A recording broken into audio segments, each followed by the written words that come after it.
கடவுள் உங்களை எல்லாரையும் ஆசீர்வதிக்கட்டும். அனைத்து பார்வையாளர்களையும், சகோதரர்களையும், சகோதரிகளையும், சபையில் கூடும் அனைவரையும் இந்த நாளில் உங்களுக்கு ஒரு அன்பான வாழ்த்து. நம் தேவனின் நாமம் ஆசீர்வதிக்கப்பட்டதும் புகழப்பட்டதும் ஆகட்டும். ஆரம்பத்திலிருந்து எங்களுடன் இருந்த அவரது கருணைக்காக நாங்கள் ஆண்டவருக்கு நன்றி செலுத்துகிறோம். இன்று நாம் ஒவ்வொரு ஆவிக்குரிய தருணமும் எவ்வாறு வெளிப்படுகிறது என்பதைப் பற்றி கற்றுக்கொள்ளப் போகிறோம். நான் அறிந்திருக்கிறேன், தேவாலயத்தில் நீண்ட காலமாக கூடிக்கொண்டிருக்கும் சகோதரரும் சகோதரிகளும் ஏற்கனவே இந்த ஆவிக்குரிய தருணங்கள் எவ்வாறு வெளிப்படுகின்றன என்பதை அறிந்திருக்கிறார்கள். ஆனால் தற்போது தேவாலயத்தில் புதியவர்கள் அதிகமாக உள்ளனர் என்பதையும், தேவாலயத்திற்கு இன்னும் செல்ல வாய்ப்பு கிடைக்காத பார்வையாளர்களும் உள்ளனர் என்பதையும் கருத்தில் கொண்டு நாம் இந்த கற்றலினை மேற்கொள்கிறோம். இந்த நபர்கள் எங்களை எப்போதும் கேட்டுக்கொண்டிருக்கிறார்கள். இந்த உபதேசங்களை தொடர்ந்து கேட்டுக்கொண்டிருக்கிறார்கள். நாம் பரிசுத்த ஆவியின் செயலை பற்றியும் தேவன் மனிதர்களுக்கு தந்த வாக்குறுதியை பற்றியும் பேசியுள்ளோம். அவர் தனது பரிசுத்த ஆவியை அனுப்புவார் என்று. அவன் தேவாலயத்துடன் இருக்கட்டும், மக்களுடன் இருக்கட்டும், தேவனை நேசிக்கும் ஆண்கள் மற்றும் பெண்கள் உடன் இருக்கட்டும் என்று அவர் கூறினார். தேவன் தனது பரிசுத்த ஆவியை அனுப்புவேன் என்று இந்த அதிசயமான வாக்குறுதியை அளித்தார். நாம் பரிசுத்த ஆவியின் செயல்களையும் அவரது கனிகளையும் வெளிப்பாடுகளையும் தருணங்களையும் பார்த்திருக்கிறோம். இவை எல்லாம் நாம் பார்த்திருக்கிறோம். ஆகவே இன்று நாம் ஏற்கனவே பல முறை வாசித்த வசனங்களை மீண்டும் வாசிக்க நேரிடலாம். ஆனால் இது முக்கியமானது, ஏனெனில் பலர் ஆவிக்குரிய தருணங்கள் எவ்வாறு வெளிப்படுகின்றன என்பதை குறித்து தெரிந்து கொள்ள விரும்புகின்றனர். மிகுந்த கேள்விகளும் மக்களிடையே ஏற்படும் பல்வேறு ஊகங்களும் உள்ளன. தேவன் மனிதருடன் எப்படி வெளிப்படுகிறார் என்பதை பற்றிய கலக்கங்களும் சந்தேகங்களும் இருக்கின்றன. பழைய காலத்தில் தேவன் பேசினார். அவர் அபிராமிடம் கூறினார், மோசேயிடமும் கூறினார். அவர் தெரிவித்தார், தேவன் தரிசனங்கள் வழியாகவும் கனவுகள் வழியாகவும் தீர்க்கதரிசனங்களின் வாயிலாகவும் மனிதர்களிடம் பேசுவார். ஆனால் மோசேயுடன் மட்டும் அவர் ஒரு விதிவிலக்காக நடந்து கொள்வார். மோசேயிடம் நேரடியாக முகமுகமாக பேசுவார் என்றார். மற்ற எல்லா தீர்க்கதரிசிகளும் வேதாகமத்தின் மூலம் பார்த்தபோது தேவனின் வெளிப்பாட்டை இதேபோன்ற முறைகளில் பெற்றார்கள், தீர்க்கதரிசனத்தின் வாயிலாக. இதனால்தான் நாம் இன்று சில வேதாகம வசனங்களை மீண்டும் வாசிக்கப் போகிறோம். இவை இந்த ஆவிக்குரிய தருணங்களின் வெளிப்பாட்டை எடுத்துக்காட்டுகின்றன. நாம் இவற்றைப் பற்றி தெரிந்து கொள்வோம். நாம் சத்தியத்தை அறிந்து கொள்ளும் போதுதான் இந்த கற்றல் நம் உள்ளத்தில் மகிழ்ச்சியையும் தேவனை மேலும் நேசிக்க வைக்கும் உணர்வையும் ஏற்படுத்துகிறது. நாம் ஆண்டவரைப் பற்றி பல விஷயங்களை அறிந்து கொண்டதும் நம் உள்ளத்தில் மகிழ்ச்சி மற்றும் ஆனந்தம் உருவாகின்றது. மேலும் நம் வாழ்க்கையில் உண்மையான தேவனைத் தேட விருப்பம் அதிகரிக்கிறது. ஏனெனில் பலர் தேவனைத் தேடுகிறார்கள், ஆனால் தேவனை அடைவதற்கான உண்மையான வழியை அவர்கள் இன்னும் கண்டு கொள்ளவில்லை. தேவன் அவர்களின் வாழ்க்கையில் வெளிப்படுவதற்கான வழியையும் அவர்கள் அறிந்து கொள்ளவில்லை. நாம் வேதாகமத்தை ஒருமுறை மட்டுமல்ல, பல முறை வாசிக்க வேண்டும். அதிகம் வாசிக்க வேண்டும். ஏனெனில் அதில் நித்திய ஜீவனை நாம் காணலாம். தேவனை நோக்கிச் செல்லும் வழியை நாம் காணலாம். நம் உள்ளத்தில் எழும் கேள்விகள், சந்தேகங்கள், குழப்பங்கள், இவை அனைத்துக்கும் பதிலை நாம் வேதாகமத்தில் காணலாம். அப்போது நம் பயம், சந்தேகம், நம்பிக்கையின்மை எல்லாம் நீங்கும். நாம் நம்பிக்கையுடன் ஆண்டவரை நாடத் தொடங்குவோம். அதனால் தேவன் கூறினார், அவர் தனது தீர்க்கதரிசிகள் மூலம் பேசுவார் என்று. பழைய ஏற்பாட்டில் ஆண்டவர் இயேசு கிறிஸ்துவிற்கு முந்தைய காலத்தில் அவர் தனது தீர்க்கதரிசிகள் மூலம் பேசினார். அவர்களிடம் அவர் தரிசனங்களில் பேசினார். அவர் அவர்களிடம் பேசினார். அவர்களுக்கு கனவுகளிலும் பேசினார். மேலும் பரிசுத்த ஆவி அவர்களின் வாயை எடுத்துக் கொண்டு பேசினார். இதுதான் பழைய காலத்தில் தேவன் வெளிப்பட்ட விதம். ஆனால் ஆண்டவர் தனது தீர்க்கதரிசிகளின் வாயிலாக பல வாக்குறுதிகளையும் அளித்தார். எதிர்காலத்திற்கு, அதாவது ஆண்டவர் இயேசு கிறிஸ்துவுக்குப் பிறகு அவர் தனது பரிசுத்த ஆவியை அனுப்புவார் என்றார். மேலும் பரிசுத்த ஆவி அனைத்து மக்களுடனும் இருப்பார், அனைத்து ஆண்களுடனும் பெண்களுடனும் இருப்பார். ஏனெனில் அதற்கு முந்தைய காலங்களில் பரிசுத்த ஆவி தீர்க்கதரிசிகளிடமே மட்டும் வெளிப்பட்டார். ஆனால் ஆண்டவர் ஒரு வாக்குறுதியை அளித்தார், எதிர்காலத்தில் எல்லோருடனும் அவர் வெளிப்படுவார் என்று. அவர் கூறுகிறார், எல்லோருடனும், தேவன் எல்லோருடனும் இருப்பார்.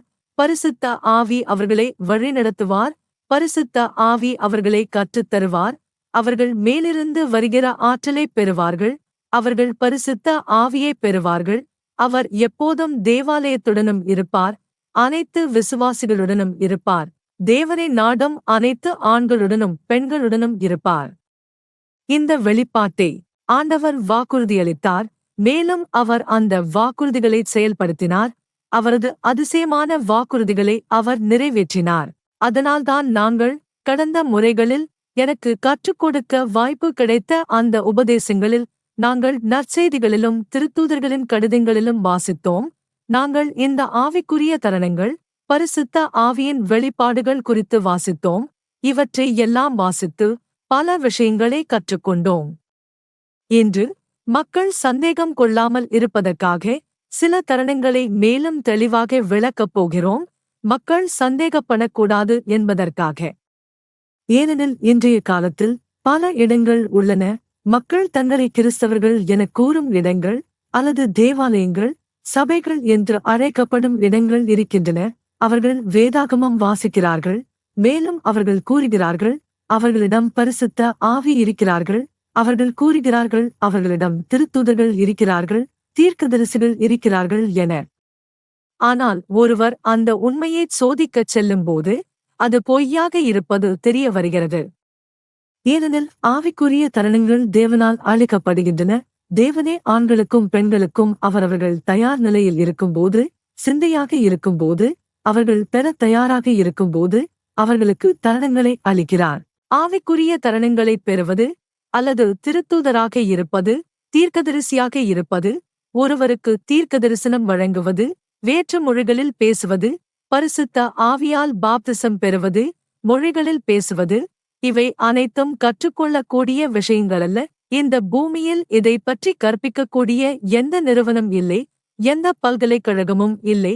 திருத்தூதராக எப்படி இருப்பது, தீர்க்கதரிசியாக இருக்க என்ன செய்ய வேண்டும் என்பதை கற்பிக்கக்கூடிய வகுப்புகள் எதுவுமில்லை. ஏனெனில் நான் பலர் உடன் அனுபவித்த விஷயங்களை வாழ்ந்திருக்கிறேன். அவர்கள் சபைக்கு வந்தபோது எனக்கு சொல்வார்கள், இல்லை, எங்கள் சபையிலும் தீர்க்கதரிசனம் பேசுகிறோம். அங்கே நாங்கள் பரிசுத்த ஆவியைப் பெறுவதற்கான பாடங்களை எடுத்துக்கொண்டு இருக்கிறோம். எங்களுக்கு அங்கே சில மொழிகளைப் பேச சொல்லுகிறார்கள். நாவை திருப்பி இப்படி பேச சொல்லுகிறார்கள். அவர்கள் என் முன்னிலையில் அந்த மொழிகளை எனக்காக தங்கள் வாயால் காட்ட முயற்சிப்பார்கள். ஆனால் அவர்கள் கற்றது தவிர வேறு மொழி எதுவும் இல்லை. மிகவும் குறைந்த அளவில் சிறியதொரு முறை பேசுவார்கள். அதுவே பரிசுத்த ஆவியால் பாப்திசம் எனக் கூறப்படுவது. ஆனால் அதற்கு அவர்கள் வகுப்புகள் எடுத்து இருக்கிறார்கள். அதேபோல தீர்க்கதரிசிகள், திருத்தூதர்கள் என்றும் சொல்வதற்கும் ஒரு பாடநெறி இருக்கிறது. அந்த பாடநெறியை ஒருவர் முடித்த பிறகு அவர் கற்றதை அடிப்படையாக வைத்து அவருக்கு ஒரு பட்டம் வழங்குகிறார்கள், திருத்தூதர், தீர்க்கதரிசி என்று. ஆனால் நாம் இப்போது சில வேத வசனங்களை வாசிக்கப் போகிறோம். எல்லாவற்றையும் அல்ல, ஏனெனில் அது அதிகம், சில வசனங்கள் மட்டும். அவற்றின் மூலம் நாம் புரிந்து கொள்வோம். ஆவிக்குரிய தருணங்கள், தேவனின் ஆவியின் வெளிப்பாடுகள் என்பது எந்த வகுப்புகளினாலும் பெற முடியாதது. மொழிகளில் பேச கற்றுக்கொள்வதாலும் அல்ல, அல்லது ஒருவருக்கு கை வைத்தபோது அவர்கள் விழுந்துவிட வேண்டும் என்பதற்காக பயிற்சி எடுத்து அதைச் செய்யும் முறையாலும் அல்ல. ஏனெனில் அதற்கும் கூட இன்று வகுப்புகள் உள்ளன. அதை எப்படி செய்ய வேண்டும் என்று கற்றுக் கொடுக்கிறார்கள். மற்ற சிலர் சொல்வார்கள், இல்லை, எங்கள் சபையில் தேவன் எனக்கு பேசுகிறார், நான் ஒரு உணர்வைப் பெறுகிறேன். அந்த உணர்வின் அடிப்படையில் நான் என் அண்டை வீட்டுக்காரருக்கு ஒரு தொகை பணம் கொடுக்க வேண்டும் என்று தோன்றியது. அதுவே தேவன் எனக்கு பேசுவதையோ. மற்ற சிலர் கூறுகிறார்கள், சரி, நாம் வேதாகமத்தை திறப்போம், எதுவாவது வரும், நான் கண்களை மூடுகிறேன், வேதாகமத்தை திறக்கிறேன், தேவன் என்னிடம் பேசுவார், தேவன் எனக்கு ஒரு செய்தியை தருவார், நான் வேதாகமத்தை திறக்கப் போகிறேன். இப்போது தேவன் எனக்கு 2 நாளாகமம் 3:2 பேசுகிறார், இங்கு செனாகெரிப் என்பவருடன் யுத்தம் நடந்தது. அவர் யூதாவை ஆக்கிரமித்தார் என்கிறார். ஆ, இதுதான் தேவன் எனக்கு கொடுத்த செய்தி, இல்லையா? இந்த செய்தி எனக்கு பிடிக்கவில்லையே. நான் வேதாகமத்தை மீண்டும் மூடுகிறேன். என்ன வரும் என பார்ப்போம். ஏதாவது அழகானது வர வேண்டும். நான் ஒரு சங்கீதம் வேண்டும் என்று நினைக்கிறேன். இல்லையே, சங்கீதம் வரவில்லையே. யெசாயா வந்துவிட்டதே. ஷூட், இப்படித்தான் சிலர் செய்கிறார்கள். அவர்கள் வேதாகமத்தை திறக்கிறார்கள். அதில் எதுவாவது வரும். அதையே தேவன் பேசுகிறார் என்று கூறுகிறார்கள். ஆனால் நாங்கள் இன்று கற்றுக்கொள்ளப் போகிறோம், உண்மையில் தேவன் மனிதரிடம் எப்படி பேசுகிறார் என்பதை. நாம் சில வேதவசனங்களை வாசிக்கப் போகிறோம். பின்னர் நாம் புரிந்து கொள்வோம். மக்கள் நினைப்பது போல அல்ல, சில சபைகள் கற்பிப்பது போல அல்ல, ஒரு பாடநெறி எடுத்தால் கிடைக்கும் என்று அல்ல. ஏனெனில் தருணங்கள் என்பது தேவனால் நேரடியாக வழங்கப்படுவதாகும். அவர் விரும்பும் நேரத்தில், அவர் விரும்பும் நபர்களுக்கே அளிக்கப்படுவதாகும். அதனால் பரிசுத்த ஆவியைப் பெற பாடநெறி, வேற்று மொழிகளில் பேச பாடநெறி, தீர்க்கதரிசனம் செய்ய பாடநெறி, இவை எந்த ஒன்றும் பயனற்றவை. அப்போது அவர்கள் சிலரிடம் சொல்வார்கள், நீங்கள் வேதாகமத்தின் வசனங்களை மனப்பாடமாக்க வேண்டும். சில வசனங்களை மனப்பாடம் செய்து வைத்துக் கொள்ளுங்கள். பிறகு நீங்கள் ஒருவருக்கு கை வைக்கும்போது அவர்களுக்கு அந்த வசனங்களைச் சொல்க. அதுதான் தீர்க்கதரிசனம். ஒரு முறையில் ஒரு நபர் வேறொரு சபையிலிருந்து வந்திருந்தார். அவர் சொன்னார், ஆம், நான் பல வசனங்களை தெரிந்து கொண்டுள்ளேன். பாருங்கள், வேதாகமத்தில் ஒரு வசனம் இருக்கிறது. தேவன் சொல்கிறார், நான் உன்னை வாளாக அல்ல, தலைவனாக ஆக்குவேன். எனவே அதை நான் மனப்பாடம் செய்தேன். அதைத்தான் நான் ஒருவருக்குச் சொல்கிறேன். அதுதான் நான் தீர்க்கதரிசனம் சொல்வது. நான் உன்னை தலைவனாக ஆக்குவேன், வாளாக அல்ல. அவர்கள் வசனங்களை எல்லாம் மனப்பாடம் செய்து வைத்துக் கொள்கிறார்கள். பின்னர் அதையே மக்களிடம் சொல்லுகிறார்கள். ஆனால் அது தீர்க்கதரிசனம் அல்ல. அது வேற்று மொழிகளில் பேசுவது அல்ல. மொழிகளை பேச பாடநெறி எடுத்து நாவை சிக்க வைக்கச் சொல்லி சில வார்த்தைகள் பேசச் சொல்லுவதே அது அல்ல. அது பரலோக மொழிகள் அல்ல. அது தேவனுடைய மொழிகள் அல்ல. ஏனெனில் ஆண்டவரே பரிசுத்த ஆவியை மக்களுக்கு வழங்குகிறார். அது கிடைக்கும் ஒன்று. அது பரலோகத்திலிருந்து வரும் ஒரு தெய்வீக தருணம். அது தேவனிடமிருந்து வழங்கப்படுகிறது. மக்கள் பாடநெறிகளை எடுத்துக்கொண்டு கற்றுக்கொள்ள வேண்டும் என்பதல்ல.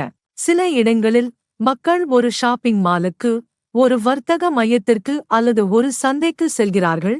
அங்கே அவர்கள் மக்களை பார்த்துவிட்டு கூறுகிறார்கள், பாருங்கள், தேவன் எனக்கு வெளிப்படுத்தினார், தேவன் எனக்கு வெளிப்படுத்தினார், நீங்கள் ஒரு நோயால் பாதிக்கப்பட்டுள்ளீர்கள், வாருங்கள், வாருங்கள், நான் உங்களுக்காக ஜெபிக்கிறேன், ஏனெனில் எனக்கு சுகமடையச் செய்யும் தருணம் இருக்கிறது என்று கூறுகிறார்கள். பிறகு அங்கேயே மக்கள் அனைவரும் பார்க்கும் இடத்தில் அந்த நபருக்கு கை வைக்கத் தொடங்குகிறார்கள், நோயை ஈவிழிக்கிறார்கள் என்று கூறுகிறார்கள். பின்பு மனப்பாடமாக்கிய வேதாகம வசனங்களைச் சொல்கிறார்கள். அதையே தீர்க்கதரிசனமாகச் சொல்கிறார்கள். அந்தச் சூழலில் இருக்கும் மற்றவர்கள் பார்த்து கொண்டே இருக்கிறார்கள். பின்னர் கூறுகிறார்கள், இந்த குழு என்னவாம்? பைத்தியம் மாதிரியே இருக்கிறார்கள். இவர்கள் பைத்தியக்காரர்களா? இவர்கள் என்ன செய்கிறார்கள்? என்ன நடக்கிறது? பைத்தியக்காரத்தனமாக நடக்கிறார்கள். இப்படித்தான் மக்கள் வேதாகமம் வாசிக்கிறோம் என்று கூறும், தேவனை நாடுகிறோம் என்று கூறும், வேதாகமத்தை முழுவதும் மனப்பாடம் செய்துள்ளோம் என்று கூறும் இந்த மாதிரியானவர்களைப் பற்றி பேசுகிறார்கள். ஆனால் உண்மையில் அவர்களிடம் தேவனிலிருந்து எதுவும் இல்லை. அவர்கள் வெறும் ஒரு பக்கம் தீவிரவாதம், மற்றொரு பக்கம் கற்பனைகள் மற்றும் தவறான கற்றல்கள், பயனற்ற கோட்பாடுகள் மட்டுமே வைத்திருக்கிறார்கள். அவை எதுவும் தேவனிடம் இருந்து வரவில்லை. தேவன் அவர்களுடன் இல்லாமல் இருக்கிறார். தேவன் அவர்களை உண்மையாக பயன்படுத்தவில்லை. அவர் அவர்கள் ஊடாக செயற்படவில்லை. அந்த வகைதான் தேவன் பேசும் விதம் அல்ல. அதை ஆவிக்குரிய தருணங்கள் என முடியாது கூற. அவர்களை தீர்க்கதரிசிகள் என்றும் திருத்தூதர்கள் என்றும் கூற முடியாது. அவர்கள் தேவனால் பெயரிடப்பட்டிருக்க வேண்டும். வகுப்புகள் எதுவும் பயனில்லை. அனைத்தும் வீணானவை, தேவையற்றவை. நீங்கள் தேவனின் கையை பார்க்க மாட்டீர்கள். தேவனுடைய அற்புதங்களை காண மாட்டீர்கள். நாங்கள் இப்போது வாசிக்கத் தொடங்கப் போகிறோம். ஏனெனில் நான் ஏற்கனவே உங்களுக்குச் சொன்னேன், நாம் எதைப் பற்றி பேசப் போகிறோம் என்பதை ஒரு அளவுக்கு விளக்கிவிட்டேன். இதனால் நாம் வாசிக்கப் போகும் ஒவ்வொரு வசனத்திலும் நீங்கள் உணர முடியும், சிலர் எந்த தவறுகளிலும் குழப்பங்களிலும் விழுந்திருக்கிறார்கள் என்பதையும், அவர்கள் மற்றவர்களை எவ்வாறு ஏமாற்றுகிறார்கள் என்பதையும். அவர்கள் வகுப்புகள், பாடநெறிகள், கல்வி நிறுவனங்கள் மூலம் தேவனுடைய அனைத்தும் ஆன்மீகமானவே, ஆவிக்குரிய தருணங்கள் அனைத்தும் பெறலாம் என்று கூறுகிறார்கள், இல்லை என்றால் பாடநெறிகளை எடுத்தால்தான் கிடைக்கும் என்று கூறுகிறார்கள். இல்லை, அந்த மாதிரியான முறையில் பெற முடியாது. உள்ளத்தில் ஒரு சென்டியர் என்று சொல்வதாலும் கூட அல்ல, ஏனெனில் மக்கள் பல விஷயங்களை உணர முடியும். பலர் இருக்கிறார்கள், அவர்கள் ஒருபோதும் தேவாலயத்திற்கு செல்லவில்லை, ஒருபோதும் வேதாகமம் வாசிக்கவில்லை, ஆனால் அவர்களுக்கும் உணர்வுகள் இருக்கின்றன. ஐயோ, எனக்கு என்னவோ ஒரு உணர்வு வந்தது, இது போல இருக்கிறது, அது போல தெரிகிறது, இப்படி ஒரு உணர்வு வருகிறது என்று. அது அல்ல, அதுதான் அல்ல. தேவன் அந்த மாதிரியான முறையில் பேசுவதில்லை. தேவன் அந்த வகையில் பேசுவதில்லை. இதை நாம் இப்போது தெளிவாக காணப்போகிறோம். நாம் இப்போது வேதாகமத்தை யோவேல் 2:8 திறக்கப் போகிறோம். வேதாகமத்தை திறக்கலாம். எனக்கு நம்பிக்கை இருக்கிறது, நீங்கள் ஏற்கனவே அமர்ந்து கொண்டுள்ளீர்கள், இல்லையா? நன்றாக அமர்ந்து அமைதியாக இருக்கிறீர்கள். இப்போது நாம் வாசிக்கத் தொடங்கப் போகிறோம். மேலும் நீங்கள் ஏற்கனவே இன்று எதை பற்றிய உபதேசம் என்பதை அறிவீர்கள். அது என்னவென்றால், ஆவிக்குரிய தருணங்கள் எப்படி உண்மையாக வெளிப்படுகின்றன என்பதையும், ஒவ்வொரு தருணமும் மனிதர்களில் எவ்வாறு வெளிப்படுகிறது என்பதையும் தெளிவுபடுத்துவது. நாம் வேதாகமத்தை தீர்க்கதரிசி யோவேல் எழுதிய புத்தகத்தில் அதிகாரம் 2, வசனம் 2:8 திறக்கிறோம். இது நம் தேவன் தீர்க்கதரிசி யோவேலின் வாயிலாக அளித்த வாக்குறுதி. தேவன் கூறினார், எதிர்காலத்தில். ஆண்டவர் இங்கு கூறுகிறார். வசனம் 2:8க்கு முந்தைய பகுதிகளில், எடுத்துக்காட்டாக அதிகாரம் 2 வசனங்கள் 1 முதல் 2:8 வரை, தேவன் பல வாக்குறுதிகளையும் அறிவுறுத்தல்களையும் கடுமையான எச்சரிக்கைகளையும் அளிக்கிறார். பிறகு அவர் எச்சரித்ததற்குப் பிறகு அவர் கூறுகிறார் 2:8, இதற்குப் பிறகு நான் உங்களை எச்சரித்து திருத்தி உங்களுக்கு கற்றுக் கொடுத்து, நீங்கள் பரிசுத்தமாகவும் நேர்மையாகவும் வாழ வேண்டும், நீங்கள் மனந்திரும்ப வேண்டும், என்னை நாட வேண்டும், என்னிடம் மன்னிப்பு கேட்க வேண்டும், இவையெல்லாம் நீங்கள் செய்த பிறகு என்கிறார். வசனம் 2:8 இதற்குப் பிறகு நான் என் ஆவியை அனைத்து மனிதருக்கும் அனைத்து மாம்சத்தின் மேல் வாரிவிடுவேன், இது அனைவருக்குமானது, ஆண்களுக்கும் பெண்களுக்கும். 2:8 உங்கள் புதல்வர்களும் புதல்வியர்களும் தீர்க்கதரிசனம் பேசுவார்கள். இங்கு தீர்க்கதரிசனம் பெற பாடநெறி எடுக்க வேண்டும் என்று எங்கேயும் சொல்லவில்லை. 2:8 உங்கள் முதியவர்களுக்கு கனவுகள் காணப்போகிறார்கள், இதற்கும் பாடநெறி எதுவும் தேவையில்லை. 2:8 உங்கள் இளைஞர்கள் தரிசனங்கள் காண்பார்கள், இதற்கும் எந்த வகுப்பும் இல்லை. 2:9 ஆண்களும் பெண்களுமாகிய என் ஊழியர்களின் மேல், இது யூதாவின் மீதமிருந்தவர்கள், தேவன் தேர்ந்தெடுத்தவர்கள். அவர்களுக்குள் திருத்தூதர்கள் இருந்தார்கள், அவர்கள் முதலில் மனந்திரும்பியவர்கள். அவர் கூறுகிறார், என் ஊழியர்கள், அவர்கள்தான் ஊழியர்கள். 29 அப்போது நான் பணியாட்கள் மேலும் பணிப்பெண்கள் மேலும் என் ஆவியை ஊற்றுவேன். அந்த எதிர்காலத்தில். அந்த எதிர்காலம் என்பது ஆண்டவர் இயேசு கிறிஸ்து பிறந்து வளர்ந்து பணியாற்றி தனது செயல்களைச் செய்து பிறகு கல்வாரி சிலுவையில் மரணித்து வானத்திற்கேறிய பின்பட்ட காலம்.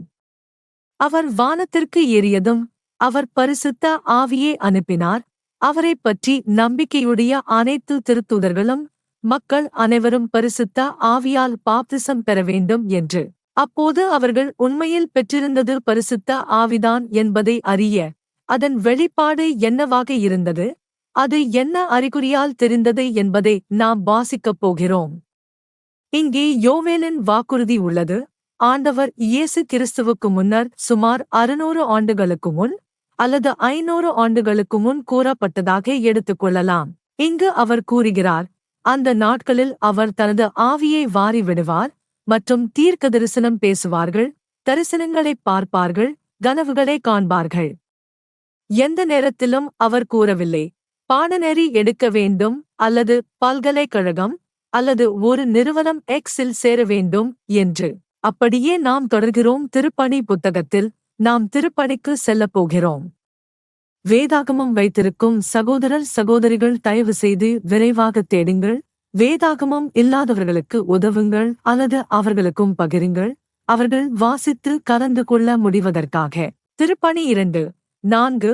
இங்கு நாம் ஏற்கனவே 500 ஆண்டுகளுக்கு மேல் அல்லது 600 ஆண்டுகளுக்கு பின் வந்துவிட்டோம். இங்கு திருப்பணி 2:4 பரிசுத்த ஆவியின் வெளிப்பாடுகள் பற்றி கூறுகிறது. வசனம் 4 கூறப்படுகிறது, பெந்திகொஸ்தே நாள், இது யூதர்களின் ஒரு திருவிழா. எல்லோரும் அங்கு இருந்தார்கள், திருத்தூதர்களும் பெண்களும் ஆண்டவரை நம்பிய பலரும். சுமார் 120 பேர் அந்த இடத்தில் கூடினிருந்தனர். அவர்கள் ஜெபித்துக் கொண்டிருந்தார்கள், தேடிக் கொண்டிருந்தார்கள், வானத்திலிருந்து பரிசுத்த ஆவியால் பாப்திசம் பெறும்படி காத்திருந்தார்கள், பரிசுத்த ஆவியின் வாரி விடுதலைக்காக எதிர்பார்த்து கொண்டிருந்தார்கள். அதுவே அந்த பெந்திகொஸ்தே நாளில் நடந்தது. பெந்தெகோஸ்தே நாளில் அப்போஸ்தலர் அனைவரும் ஓரிடத்தில் கூடியிருந்தனர். 2 திடீரென வானிலிருந்து ஓசை ஒன்று எழுந்தது.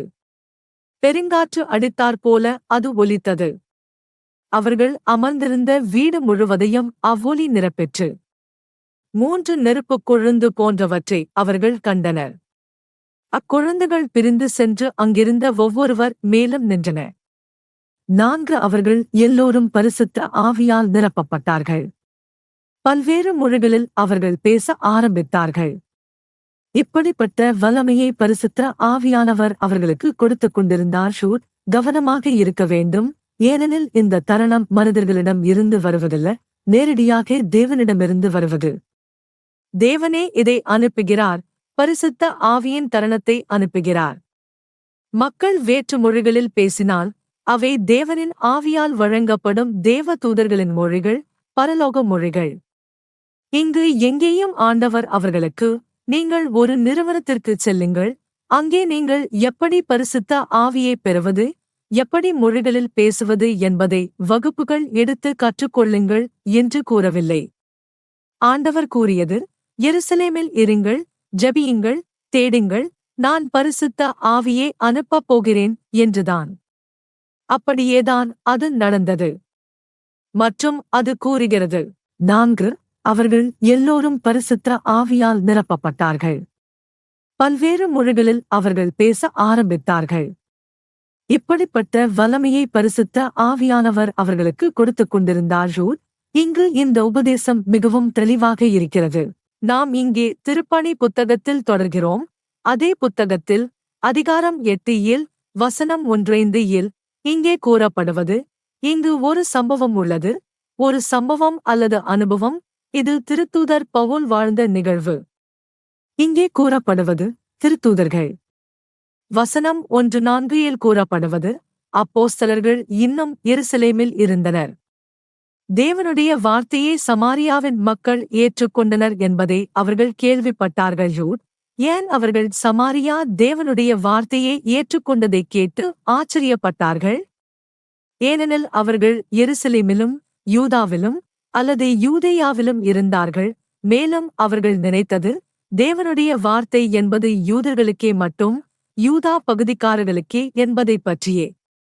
ஆனால் இங்கே திருத்தூதர்கள் கேள்விப்பட்டார்கள், சமாரியாவில் மக்கள் தேவனுடைய வார்த்தையையும் கிறிஸ்துவின் நற்செய்தியையும் ஏற்றுக்கொண்டதாக. அவர்கள் கூறினார்கள், பேதுருவையும் யோவானையும் அனுப்புவோம், அவர்கள் போய் பார்ப்பார்களாக, ஆராய்வார்களாக, சமாரியாவில் என்ன நடந்தது, அவர்கள் எவ்வாறு தேவனுடைய வார்த்தையை ஏற்றுக்கொண்டார்கள் என்பதைக் காண்பதற்காக. மற்றும் வசனம் 1 கூறப்படுகிறது, ஆகவே பேதுருவையும் யோவானையும் அவர்களிடம் அனுப்பினார்கள். பேதுருவும் யோவானும் வந்தபோது சமாரிய விசுவாசிகள் பரிசுத்த ஆவியைப் பெற வேண்டுமென்று அவர்கள் பிரார்த்தனை செய்தனர். அப்போது பேதுருவும் யோவானும் சமாரியாவுக்குச் சென்றனர். அங்கு ஏற்கனவே நற்செய்தியை ஏற்றுக்கொண்டிருந்த அந்த குழுவினரைக் காண அவர்கள் அங்கே சென்று அந்த மக்களுக்கு பரிசுத்த ஆவியைப் பெறச் செய்ய ஜெபித்தார்கள் என்று கூறப்படுகிறது. பாருங்கள், எவ்வளவு எளிமையானதாக இருந்தது. அவர்கள் எந்த வகுப்புகளும் எடுக்கவில்லை, வேற்று மொழிகளை மனப்பாடம் செய்யவும் வேண்டவில்லை. வசனம் 1:6 கூறப்படுகிறது, இந்த மக்கள் கர்த்தராகிய இயேசுவின் பெயரில் ஞானஸ்நானம் பெற்றிருந்தார்கள். ஆனால் பரிசுத்த ஆவியானவர் அவர்களில் ஒருவர் மீதும் இறங்கி வரவில்லை. இந்த நோக்கத்திற்காக பேதுருவும் யோவானும் பிரார்த்தனை செய்தனர்.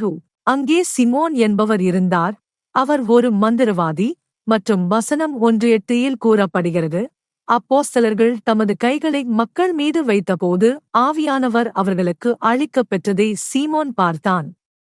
எனவே சீமோன் அப்போஸ்தலர்களிடம் பணத்தை கொண்டு வந்து, ஏனெனில் எல்லோரும் வேற்று மொழிகளில் பேசத் தொடங்கினார்கள். அப்போதுதான் சிமோனின் பேராசை வெளிப்பட்டது. அந்த பேராசை அவனை வைத்துக் கொண்டது. அவன் சொன்னான், இல்லை, பாருங்கள், நான் பார்க்கிறேன், இவர்கள் கை வைக்கும்போது அவர்கள் வேற்று மொழிகளில் பேசுகிறார்கள். பின்னர் அவன் அவர்களிடம் கூறுகிறான், 19 நான் ஒருவன் மீது எனது கையை வைத்ததும் அவன் பரிசுத்த ஆவியை பெறும்படிக்கு இந்த வல்லமையை எனக்கு தாருங்கள் என்றான். ஆனால் அவனுடைய உள்ளத்தில் இருந்த நோக்கம் அதை ஒரு வியாபாரமாக மாற்றுவது, ஆண்டவரின் தருணத்தை விற்பனை செய்வதற்காகத்தான் இருந்தது. ஏனெனில் இன்றைய காலத்திலும் எத்தனை பேர் இருக்கிறார்கள், அவர்கள் ஆண்டவரின் தருணங்களை வியாபாரமாக்குகிறார்கள். ஒரு கைவைப்பு செய்வதற்காக மக்களிடம் பணம் வசூலிக்கிறார்கள். அவர்கள் கூறுகிறார்கள், சரி, நான் உங்களுக்கு கை வைக்கிறேன், தேவன் உங்களை சுகமாக்கட்டும், ஆனால் நீங்கள் எனக்கு பணம் கொடுக்க வேண்டும். இது ஒரு செலவு. அதனால் அவர்கள் பணத்தை வசூலிக்கிறார்கள், பேராசையில் மூழ்குகிறார்கள், தேவனுடைய தருணத்தை ஒரு வணிகமாக்குகிறார்கள். தொடர்ந்து தேவன் ஒரு மனிதனில் அல்லது ஒரு பெண்ணில் இந்த பேராசையையும் ஆவிக்குரிய தருணங்களின் மூலம் லாபம் பெற வேண்டுமென்ற எண்ணத்தையும் காணும்போது தேவன் என்ன செய்கிறார் என்றால், அவர் அவரிடமிருந்து விலகி நிற்கிறார். அவரிடம் இருந்த தருணத்தை அவர் எடுத்துக்கொள்கிறார்.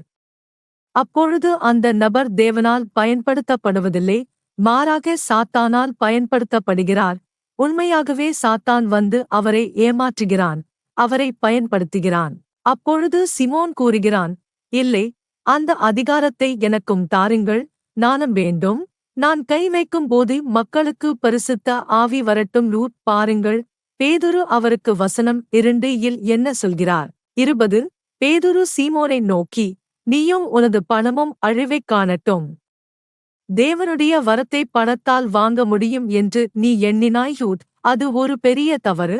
அது அந்த மாதிரியாக அல்ல. பேதுரு கூறுகிறான், 21 இந்த வேளையில் நீ பங்கைப் பெற முடியாது. தேவனுக்கு முன்பாக உனது இருதயம் நேர்மையாக இல்லை. அதனால் பேதுரு அந்த பேராசை கொண்ட மனிதனிடம் கடுமையாக கண்டித்தார். அவன் அந்த அதிகாரத்தை எனக்கும் தாருங்கள் என்று கேட்டதற்காக. திருத்தூதர்களிடம் இந்த தருணங்கள் இருந்தன. இந்த அதிகாரம் தேவனிடமிருந்து வந்த சக்தி அவர்களிடம் இருந்தது. அவர்கள் செய்தது தேவன் அவர்களுக்கு கொடுத்த பணியை. தேவன் அவர்களிடம் கூறினார், மக்களுக்காக ஜெபியுங்கள், அற்புதங்களையும் அடையாளங்களையும் செய்யுங்கள், நோயாளிகளுக்காக ஜெபியுங்கள், அவர்கள் சுகமடைவார்கள், கை வையுங்கள், மக்கள் பரிசுத்த ஆவியை பெறுவார்கள். இந்த வேலை செய்யுங்கள், இந்த பணியைச் செய்யுங்கள், மக்கள் தேவனிடம் திரும்புவார்கள். ஆனால் இந்த சிமோன் அல்ல, அவன் பேராசையுடன் இதன் மூலம் பணம் சம்பாதிக்க வேண்டும் என்ற எண்ணத்துடன் இருந்தான். இங்கே திருப்பணி 8:2 நாம் வசனம் 2 நோக்கிச் செல்லலாம்.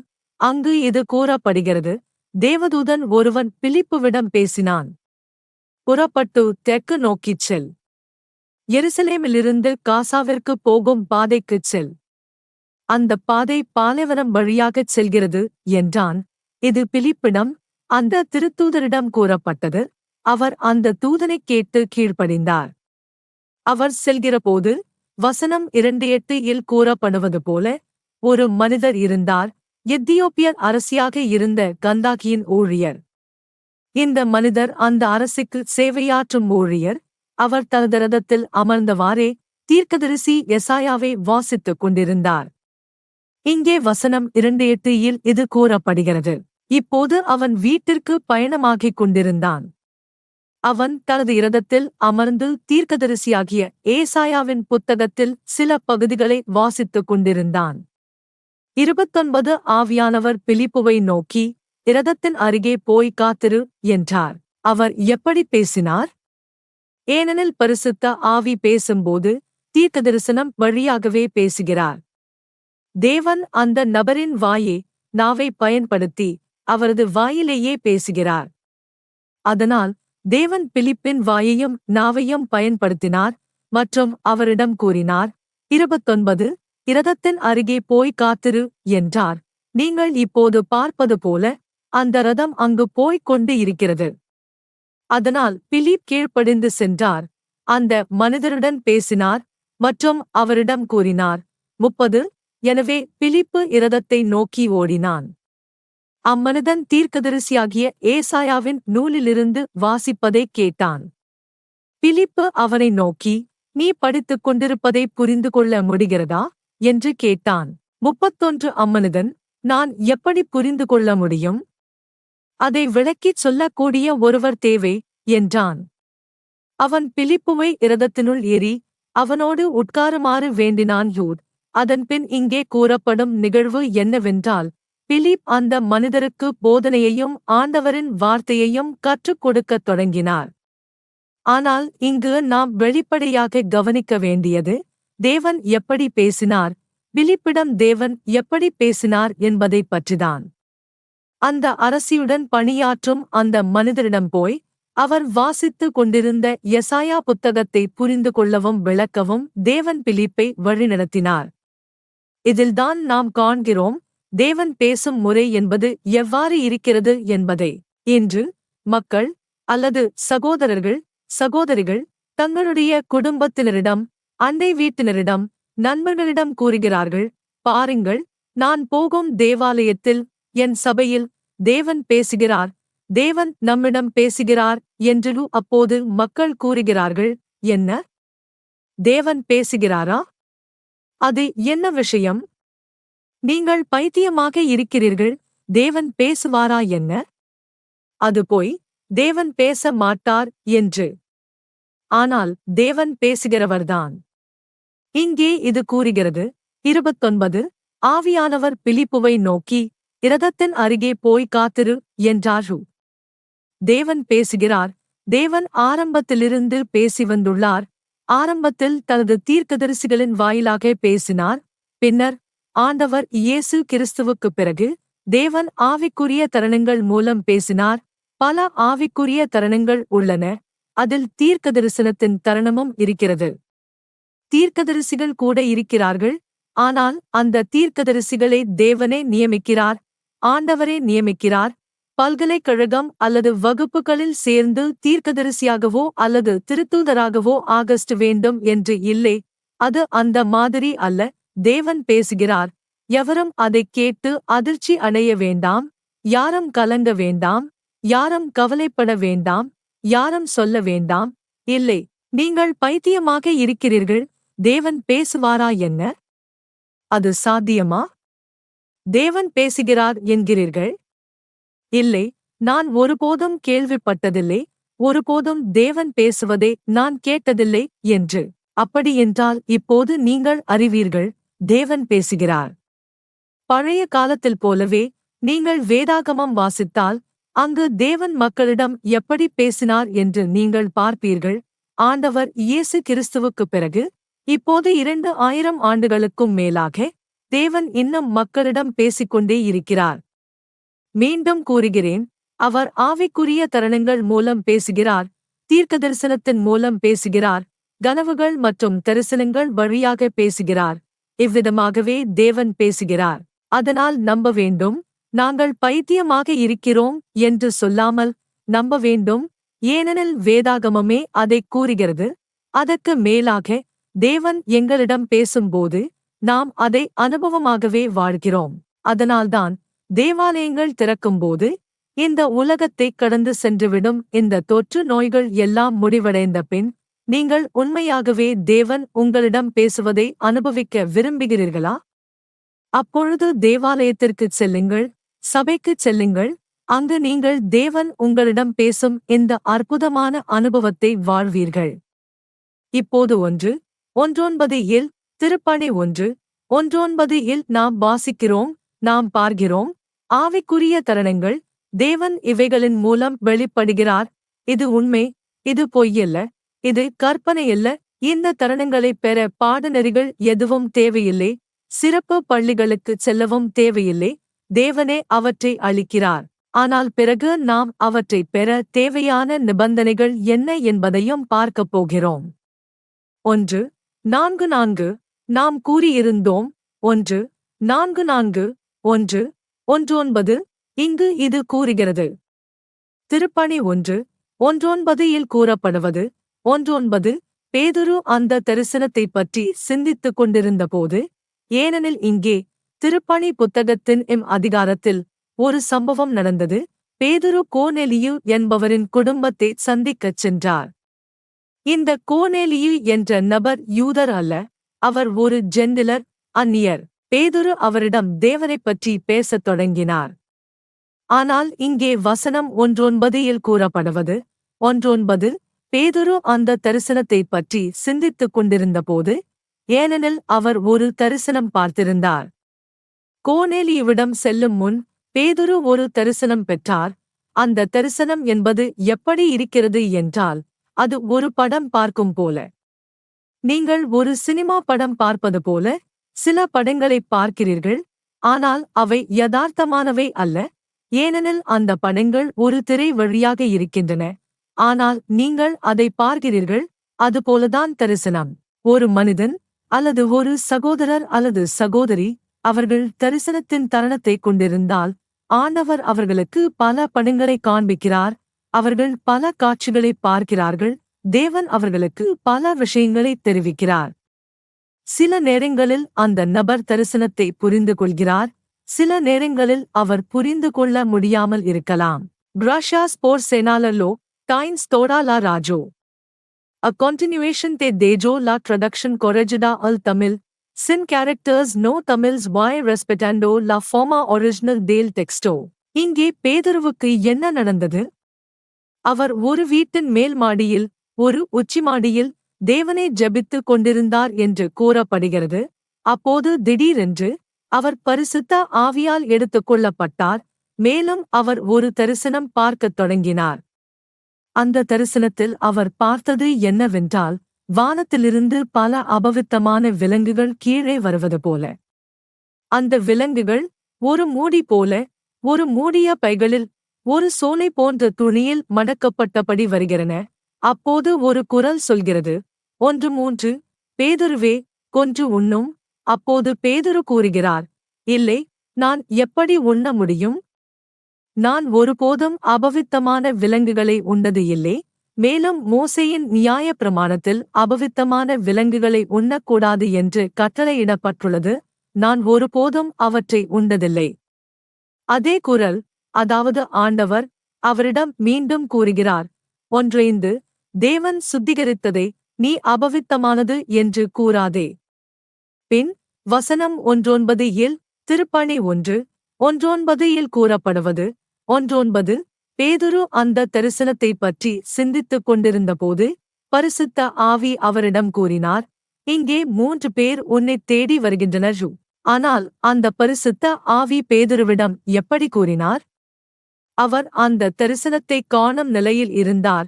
அவர் ஆண்டவரின் ஆவியில் ஆட்கொள்ளப்பட்டிருந்தார். அதனால்தான் அந்தச் சிறந்த தருணத்தில் பரிசுத்த ஆவியே அவரை பயன்படுத்தி அவரே பேசும்படி செய்தார். 1:9 3 பேர் உன்னைத் தேடுகின்றனர். இவ்வாறு அவர் பேசினார். அவ்வாறு பரிசுத்த ஆவி பேதுருவிடம் பேசினார். தேவன் பேதுருவிடம் பேசினார். மேலும் கூறினார், 1:9 3 பேர் உன்னைத் தேடுகின்றனர். 2 அவர்கள் யாரென்றும் கேட்காமல் எழுந்து சென்று அவர்களுடன் செல்லும். பின்னர் பேதுரு அந்த நபர்களுடன் சென்றார். மேலும் அவர்கள் கோர்நேலியுவின் வீட்டை அடைந்தனர். மற்றும் அவர்கள் கோர்நேலியுவின் வீட்டுக்கு வந்தபோது பேதுரு, இங்கே வசனம் 4:4 இல் நாம் சிறிது வாசிப்போம். இங்கே வசனம், பேதுரு கோர்நேலியுவின் குடும்பத்தாருக்கு நற்செய்தியை அறிவிக்கத் தொடங்கினார். அவர்களுடன் தேவனைப் பற்றி பேசத் தொடங்கினார். அவர் தேவனைப் பற்றி பேசிக் கொண்டிருக்கும்போது, பாருங்கள் இங்கே வசனம் 4:4 இல் என்ன நடந்தது என்பதை, கோர்நேலியுவுக்கும் அவரது குடும்பத்தாருக்கும் என்ன நடந்தது என்பதை. அவர்கள் அந்த தருணத்தில் பேதுருவால் பார்வையிடப்பட்டவர்கள். ஏனெனில் தேவனே பேதுருவிடம் அங்கு சென்று பேச உத்தரவிட்டிருந்தார். பரிசுத்த ஆவியே அவரிடம், அந்த வீட்டுக்குச் செல், அந்த குடும்பத்துடன் தேவனைப் பற்றி பேசு என்று கூறினார். அவர் தேவனைப் பற்றி பேசிக் கொண்டிருந்தபோது வசனம் 4:4 கூறப்படுவது, பேதுரு இந்த வார்த்தைகளை பேசிக் கொண்டிருக்கையிலேயே பரிசுத்த ஆவியானவர் அப்பேச்சைக் கேட்டுக் கொண்டிருந்த எல்லா மக்களின் மீதும் வந்திறங்கினார். 45 பேதுருவோடு வந்த யூத விசுவாசிகள் வியந்தனர். யூதரல்லாத மக்களுக்கும் பரிசுத்த ஆவியானவர் அருளப்பட்டதைக் கண்டு அவர்கள் ஆச்சரியமடைந்தனர். பார்க்கிறீர்களா சகோதரர்களே? இங்கே எந்த வகுப்புகளும் இல்லை, எந்த பாடநெறிகளும் இல்லை.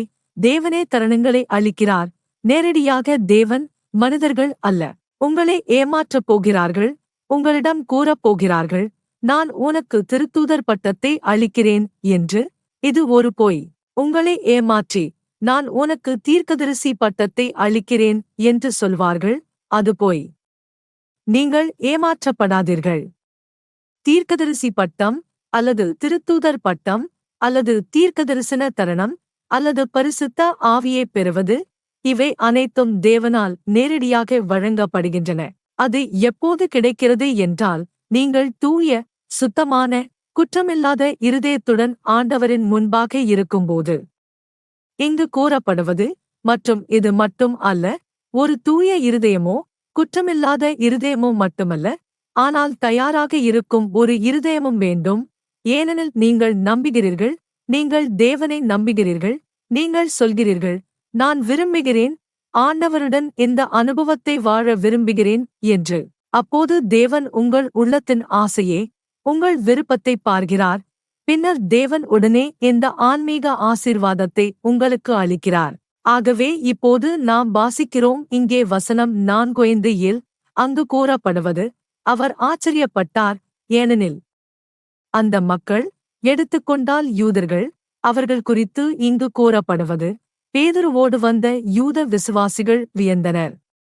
யூதரல்லாத மக்களுக்கும் பரிசுத்த ஆவியானவர் அருளப்பட்டதைக் கண்டு அவர்கள் ஆச்சரியமடைந்தனர். 46 ஏனெனில் அவர்கள் வேற்று மொழிகளைப் பேசுவதையும் தேவனைத் துதிப்பதையும் யூத விசுவாசிகள் கேட்டனர். பின்பு பேதுரு, அல்லது அவர்கள் தேவனை மகிமைப்படுத்தினார்கள். ஆகவே குறிகாட்டும் அடையாளம் என்னவென்றால், தேவன் பேசுகிறார் என்பதற்கும் தேவன் பரிசுத்த ஆவியை அனுப்புகிறார் என்பதற்கும் ஒரு சாட்சி, மக்கள் வேற்று மொழிகளில் பேசுகிறார்கள். ஆனால் அந்த மொழிகளை கற்க வேண்டியதில்லை, மனித அறிவால் பயில வேண்டியதில்லை. அவை தேவனால், பரிசுத்த ஆவியால் வழங்கப்படுகின்றன. தேவ தூதர்களின் மொழிகள், பரலோக மொழிகள். நீங்கள் அந்த மொழிகளில் நீங்கள் பேசுகிறதை புரிந்து கொள்ள முடியாமல் இருக்கலாம். ஆனால் ஒருநாள் ஆண்டவர் உங்களுக்கு அந்த மொழிகளை விளக்கும் தருணத்தையும் கொடுப்பார். அப்போது தேவன் உங்கள் உதடுகளின் வாயிலாக என்ன பேசுகிறார் என்பதை நீங்கள் புரிந்து கொள்வீர்கள். ஆனால் இங்கே நாம் காணும் குறிகாட்டும் அடையாளம் என்னவென்றால், இந்த குடும்பத்தின் மேல் பரிசுத்த ஆவி வாரியதை அவர்கள் புரிந்து கொண்டார்கள். ஏனெனில் அவர்கள் அனைவரும் வேற்று மொழிகளில் பேசுகிறார்கள் என்பதை கேட்டார்கள். ஆகவே நாம் இப்போது கற்றுக்கொண்டிருக்கிறோம், தருணங்கள், திருத்தூதர் பதவி, தீர்க்கதரிசிகள், தீர்க்கதரிசனம், பரிசுத்த ஆவி, கை வைப்பது, இவை அனைத்தும் தேவனிடமிருந்தே பெறப்படுகின்றன. பாடநெறிகள் அல்லது மனித கல்வி மூலம் பெறப்படுவதில்லை. தேவனே நேரடியாக இத்தருணங்களை அளிக்கிறார். நாம் இப்போது தொடர்கிறோம் திருப்பணி புத்தகத்தில், அதிகாரம் 1:3-2, திருப்பணி 1:3-2 கூறப்படுவது, அந்த காலத்தில் அண்டியோக்கியாவில் இருந்த தேவாலயத்தில் தீர்க்கதரிசிகளும் போதகரும் இருந்தனர் என்று கூறப்படுகிறது. 1. அங்கு தீர்க்கதரிசிகளும் போதகரும் இருந்தனர், அண்டியோக்கியாவில் இருந்த தேவாலயத்தில். அவர்கள் அனைவரையும் இங்கு குறிப்பிட்டுச் சொல்கிறார். மற்றும் வசனம் 2 கூறப்படுவது, இம்மனிதர்கள் எல்லோரும் கர்த்தருக்கு சேவை செய்யவும் உபவாசமிருக்கவும் செய்தனர். பரிசுத்த ஆவியானவர் அவர்களை நோக்கி, பர்னபாவையும் சவுலையும் எனக்காக ஒரு சிறப்பான வேலைக்காக தனித்து விடுங்கள். இந்த வேலையைச் செய்ய நான் அவர்களைத் தேர்ந்துள்ளேன் என்றார். பரிசுத்த ஆவி கூறினார். ஆனால் அது ஒரு சில்லரசிலிருந்து அல்லது எங்கோ தொலைவில் இருந்து கேட்ட குரலாக இல்லை, அதே இடத்தில் இருந்த தீர்க்கதரிசிகளின் வாயிலாக, அங்கே இருந்த போதகர்களின் வாயிலாகவே பரிசுத்த ஆவி பேசினார். அவர்களின் வாயிலாகவே தேவன் பேசினார். மற்றும் இங்கு வசனம் 2 கூறப்படுவது, இம்மனிதர்கள் எல்லோரும் கர்த்தருக்கு சேவை செய்யவும் உபவாசமிருக்கவும் செய்தனர். பரிசுத்த ஆவியானவர் அவர்களை நோக்கி, பர்னபாவையும் சவுலையும் எனக்காக ஒரு சிறப்பான வேலைக்காக தனித்து விடுங்கள். இந்த வேலையைச் செய்ய நான் அவர்களைத் தேர்ந்துள்ளேன் என்றார். இங்கே நாம் பரிசுத்த ஆவியின் வெளிப்பாட்டைப் பார்க்கிறோம். ஏனெனில் இன்று நாம் கற்றுக்கொள்கிறோம், ஒவ்வொரு ஆவிக்குரிய தருணமும் எவ்வாறு வெளிப்படுகிறது என்பதே, அவை எவ்வாறு செயல்படுகின்றன என்பதே. இங்கே இருந்திருந்த போதகரும் தீர்க்கதரிசிகளும் ஆகிய இவர்களின் வாயிலாகவே பரிசுத்த ஆவி பேசுகிறார். பர்னபாவையும் சாவுலையும் எனக்காக பிரித்து வையுங்கள், ஏனெனில் நான் அவர்களுக்கு ஒரு பணியை ஒப்படைத்துள்ளேன். இப்போது நாம் திருப்பணி புத்தகத்தில் அதிகாரம் 1:9 தொடர்கிறோம். திருப்பணி 1:9, வசனம் 2. இங்கு கூறப்படுவது, பவுல் பல பகுதிகளைக் கடந்து சென்ற பிறகு, கொரிந்துவில் இருந்த பல பகுதிகளுக்குப் பிறகு எபேசுவுக்கு வந்தார். அங்கே சில சீஷர்களைச் சந்தித்தார். அவர்கள் விசுவாசிகளே. அந்த சீஷர்களைச் சந்தித்தவுடன் அவர்களிடம் கேட்டார். வசனம் 2 கூறப்படுவது, பவுல் அவர்களை நோக்கி, நீங்கள் விசுவாசித்த போது பரிசுத்த ஆவியானவரைப் பெற்றீர்களா என்று கேட்டான். இங்கே நாம் என்ன கற்றுக்கொள்கிறோம்? ஏனெனில் பிரச்சனை என்னவென்றால், பல சபைகள் இருக்கின்றன, பல பிரிவுகள் இருக்கின்றன. அவர்கள் கூறுகிறார்கள், ஒருவர் கிறிஸ்துவை ஏற்றுக்கொண்ட உடனே ஒருவர் கை உயர்த்தி, நான் கிறிஸ்துவை ஏற்றுக்கொள்கிறேன், நான் இங்குதான் தொடரப் போகிறேன், இயேசுவை என் இரட்சகராக ஏற்றுக்கொள்கிறேன் என்று கூறிய உடனே அவரிடம் கூறுகிறார்கள், நீங்கள் ஏற்கனவே பரிசுத்த ஆவியைப் பெற்றுவிட்டீர்கள். நீங்கள் கிறிஸ்துவை நம்பிய அந்த தருணத்தில், ஏற்றுக்கொண்ட அந்த சந்தர்ப்பத்தில் பரிசுத்த ஆவி உங்களுக்குள் வந்துவிட்டார். ஆனால் அவன் வேறு மொழிகளில் பேசவில்லை. இருந்தாலும் அவரை ஏமாற்றுகிறார்கள். கூறுகிறார்கள், இல்லை, நீங்கள் ஏற்கனவே பரிசுத்த ஆவியைப் பெற்றுவிட்டீர்கள், இது தரப்பட்டது, நீங்கள் பரிசுத்த ஆவியைக் கொண்டிருக்கிறீர்கள் என்று. இதைத்தான் அவர்கள் மக்களை ஏமாற்ற பயன்படுத்துகிறார்கள். இங்கே எபேசுவில் இருந்த விசுவாசிகள் குறித்து கூறப்படுகிறது. அவர்கள் ஏற்கனவே இயேசு கிறிஸ்துவை இரட்சகராக ஏற்றுக்கொண்டிருந்தார்கள். ஆனால் அவர்கள் பரிசுத்த ஆவியைப் பெறவில்லை. எனவே ஒருவர் கை உயர்த்தி, நான் இயேசுவை என் இரட்சகராக ஏற்கிறேன் என்று கூறியதாலே போதும், இப்போதே பரிசுத்த ஆவியைப் பெற்றுவிட்டேன், தருணங்களைப் பெற்றுவிட்டேன், ஆவி என்னுடன் வாழ்கிறார் என்று கூறுவது உண்மையல்ல, அது பொய். உங்களை ஏமாற்றுகிறார்கள். ஏனெனில் அது அந்த மாதிரி அல்ல. அதனால்தான் இங்கே பவுல் அவர்களிடம் கேட்கிறார், நீங்கள் விசுவாசித்த போது பரிசுத்த ஆவியைப் பெற்றீர்களா? அவர்கள் பதிலளிக்கிறார்கள், இல்லை, எங்களுக்கு எந்த பரிசுத்த ஆவியும் வரவில்லை, நாங்கள் இப்படி எதுவும் கேள்விப்பட்டதில்லை, பரிசுத்த ஆவி இருக்கிறாரா என்பதே தெரியவில்லை, நாங்கள் இயேசுவை ஏற்றுக்கொண்டோம், நீரில் நன்சாக பெற்றோம், நற்செய்தியை கேட்டுக்கொண்டு இருக்கிறோம், ஆனால் அதைவிட எதுவும் இல்லையூட். எனவே கற்றுக்கொள்ளுங்கள், ஏமாற்றப்படக்கூடாது. அதுவே பரிசுத்த ஆவியைப் பெறுவது அல்ல. பரிசுத்த ஆவியைப் பெற வேண்டும் என்றால் வேற்று மொழிகளில் பேச வேண்டும், பரலோக மொழிகள், தேவ தூதர்களின் மொழிகள், அதன் பின்தான் மற்ற ஆவிக்குரிய தருணங்கள் வழங்கப்படுகின்றன. அப்பொழுது திருத்தூதர் பவுல் கூறுகிறார், சரி, நீங்கள் யோவானின் நீர்ப்படு நுழைவின் மூலம் மட்டும் பாப்திசம் பெற்றவர்கள்தானே என்று.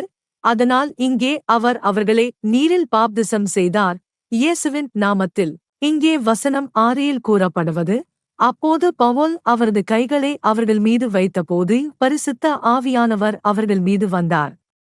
அவர்கள் வெவ்வேறு மொழிகளைப் பேசவும் தீர்க்கதரிசனம் சொல்லவும் ஆரம்பித்தனர். இதில் தீர்க்கதரிசனம் என்பது வேறுபட்ட விஷயமாகும். ஏனெனில் இதிலும் மக்களை ஏமாற்றும் ஒரு முறை இருக்கிறது. ஏனெனில் பல இடங்களில் மக்களுக்கு கற்றுக் கொடுக்கப்படுவது தீர்க்கதரிசனம் என்பது என்னவென்றால், ஒரு ஆண் அல்லது ஒரு பெண் இங்கே ஒரு மேடையில், ஒரு போடியத்தில் அல்லது ஒரு பீடத்தில் நிற்பது, பைபிளைப் பற்றி பேசுவது, ஒரு போதனையை வழங்குவது, இதுவே தீர்க்கதரிசனம் என்று கூறுகிறார்கள். அது பொய். ஏனெனில் அது தீர்க்கதரிசனம் அல்ல. தீர்க்கதரிசனம் என்பது என்னவென்றால், பரிசுத்த ஆவி ஒரு ஆண் அல்லது ஒரு பெண்ணின் நாவையும் வாயையும் எடுத்து ஒரு குறிப்பிட்ட நபருக்கு தீர்க்கதரிசனம் கூற ஆரம்பிப்பதுதான். அந்த நபரின் வாழ்க்கையைப் பற்றி பேசுகிறார். அந்த நபரின் உள வாழ்க்கையைப் பற்றி, உள்ளத்தின் ஆழமான விஷயங்களைப் பற்றி, அந்த நபர் யாரிடமும் சொல்லாத விஷயங்களை அவரிடம் சொல்கிறார். அதுவே தீர்க்கதரிசனம். நிச்சயமாக, தீர்க்கதரிசனம் என்பதில் ஒரு பொது வடிவத்திலும் இருக்கலாம், அதாவது தேவன் அனைவரும் கேட்பதற்காக கூறும் ஒரு பொது தீர்க்கதரிசனம். ஆனால் அது ஒரு தீர்க்கதரிசனம், அதில் தேவன் கூறுகிறார், நான் உங்களுக்கு ஒரு ஆசீர்வாதம் வழங்கப் போகிறேன் என்று. அதேபோல, இந்நாள்களில் பரிசுத்த ஆவி என் நாவையும் என் வாயையும் எடுத்துக்கொண்டு தீர்க்கதரிசனம் கூறினார். அதில் தீர்க்கதரிசனத்தில் ஆண்டவர் கூறினார், அல்லது பரிசுத்த ஆவி கூறினார், சிலருக்கு பணம் வழங்கப் போகிறேன், சிலருக்கு உணவு வழங்கப் போகிறேன், சிலருக்கு அற்புதங்களையும் சுகங்களையும் செய்வேன் என்று. அந்த தீர்க்கதரிசனம் நிறைவேறியது. ஏனெனில் பலர் எழுதினார்கள், உண்மையிலேயே அவர்கள் அந்த பணத்தை பெற்றதாக, உணவை பெற்றதாக, அவர்கள் மார்க்கெட் என்று அழைக்கும் தங்கள் அத்தியாவசியங்களை பெற்றதாக கூறினார்கள். மேலும் தேவன் கூறிய சுகமடைய வேண்டிய வாக்குறுதியும் நிறைவேறியது. ஒரு நபர் படுக்கையில் இருந்தார், அவர் சுகமாக்கி எழுந்தார் என்று கூறப்பட்டது. அதுவே தீர்க்கதரிசனம். பரிசுத்த ஆவி நம்முடைய நாவையும் வாயையும் எடுத்து பேசுகிறார். அதுவே தீர்க்கதரிசனம். மற்றபடி இருக்கிறதே, அதாவது வேதாகமம் பற்றி பேசுவது, போதிப்பது, ஒரு செய்தியை பகிர்வது, அவை பிரசங்கம் அல்லது போதனை எனப்படும். ஆனால் அது தீர்க்கதரிசனம் அல்ல.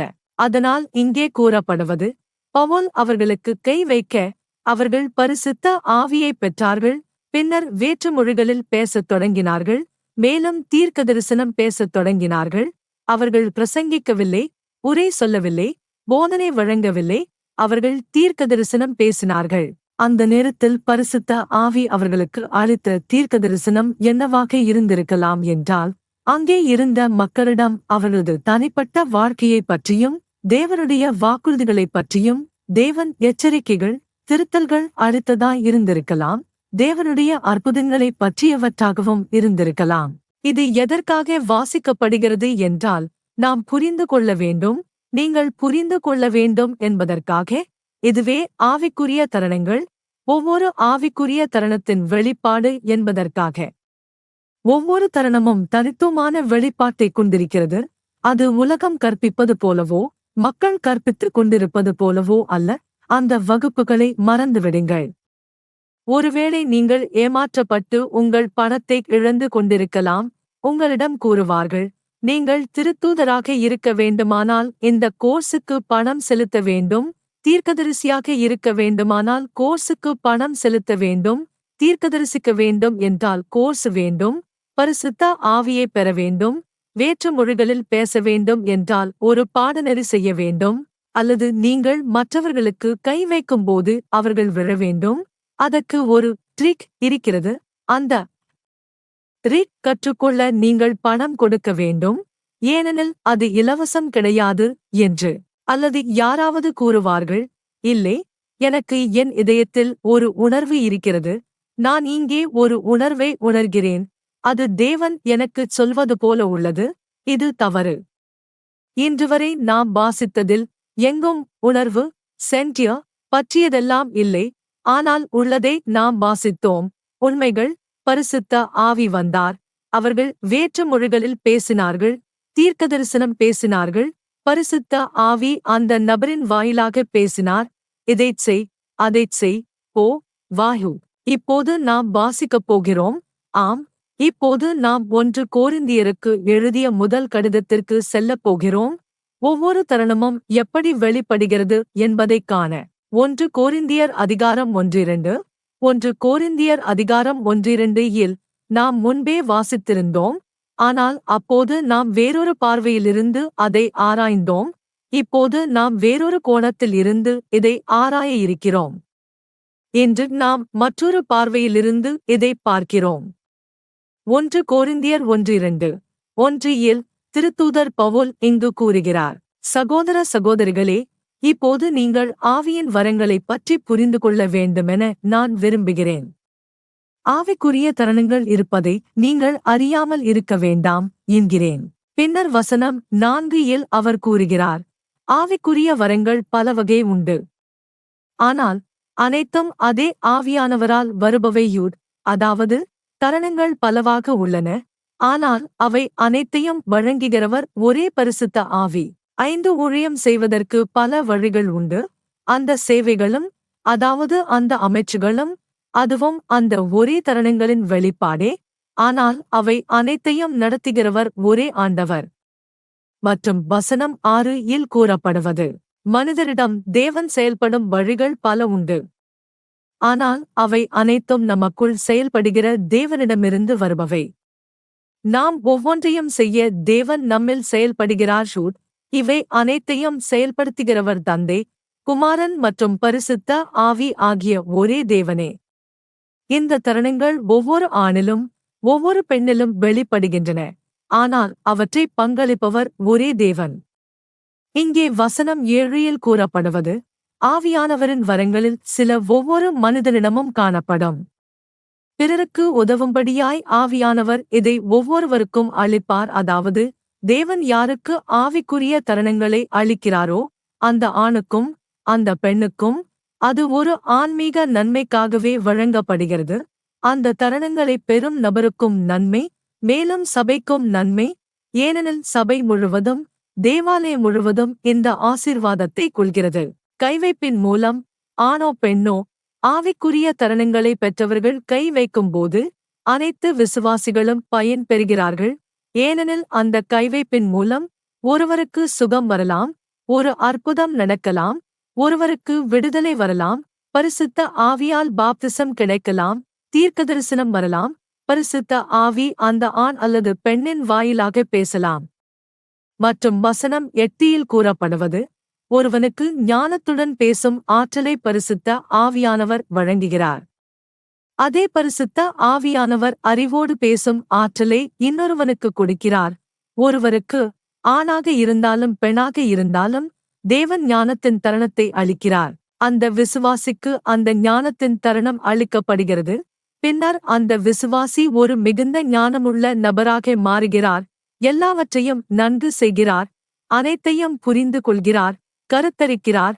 அவர் செய்வது அனைத்தும் வாழ்விலும் ஆன்மீக வளர்ச்சியிலும் பயனளிக்கிறது. முன்னேற்றம் பெறுகிறார், நல்ல எடுத்துக்காட்டு அளிக்கிறார், நல்ல சாட்சியம் தருகிறார், அனைத்தையும் சரியாக முறையாக செய்கிறார். ஏனெனில் அவரிடம் தேவன் கொடுத்த ஞானத்தின் தருணம் இருக்கிறது. பின்னர் அவர் மற்ற விசுவாசிகளுக்கு போதிக்கிறவராகவும் மற்ற மக்களுக்கு சொல்லுகிறவராகவும், இதை செய்யாதீர்கள், அதை செய்ய வேண்டாம், இந்த விஷயங்களை இப்படித்தான் செய்ய வேண்டும் என்று உபதேசிக்கிறவராகவும் ஆகிறார். அந்த ஞானத்தால் அவர் சபையில் ஒரு போதகரைப் போலவே ஆகிவிடுகிறார். 8 மற்றொருவருக்கு தேவன் அறிவு தருணத்தை அளிக்கிறார்.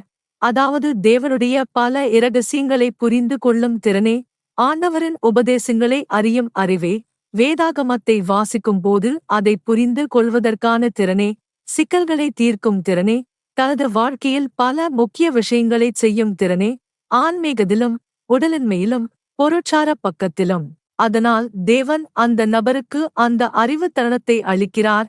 பின்னர் மற்றவர்கள் அவரிடம் கூறுகிறார்கள், நீங்கள் மிகவும் புத்திசாலி, ஏனெனில் நீங்கள் பேசும் விதமும் போதிக்கும் விதமும் கூறும் விதமும் அனைத்தும் அறிவுடன் நிறைந்தவை.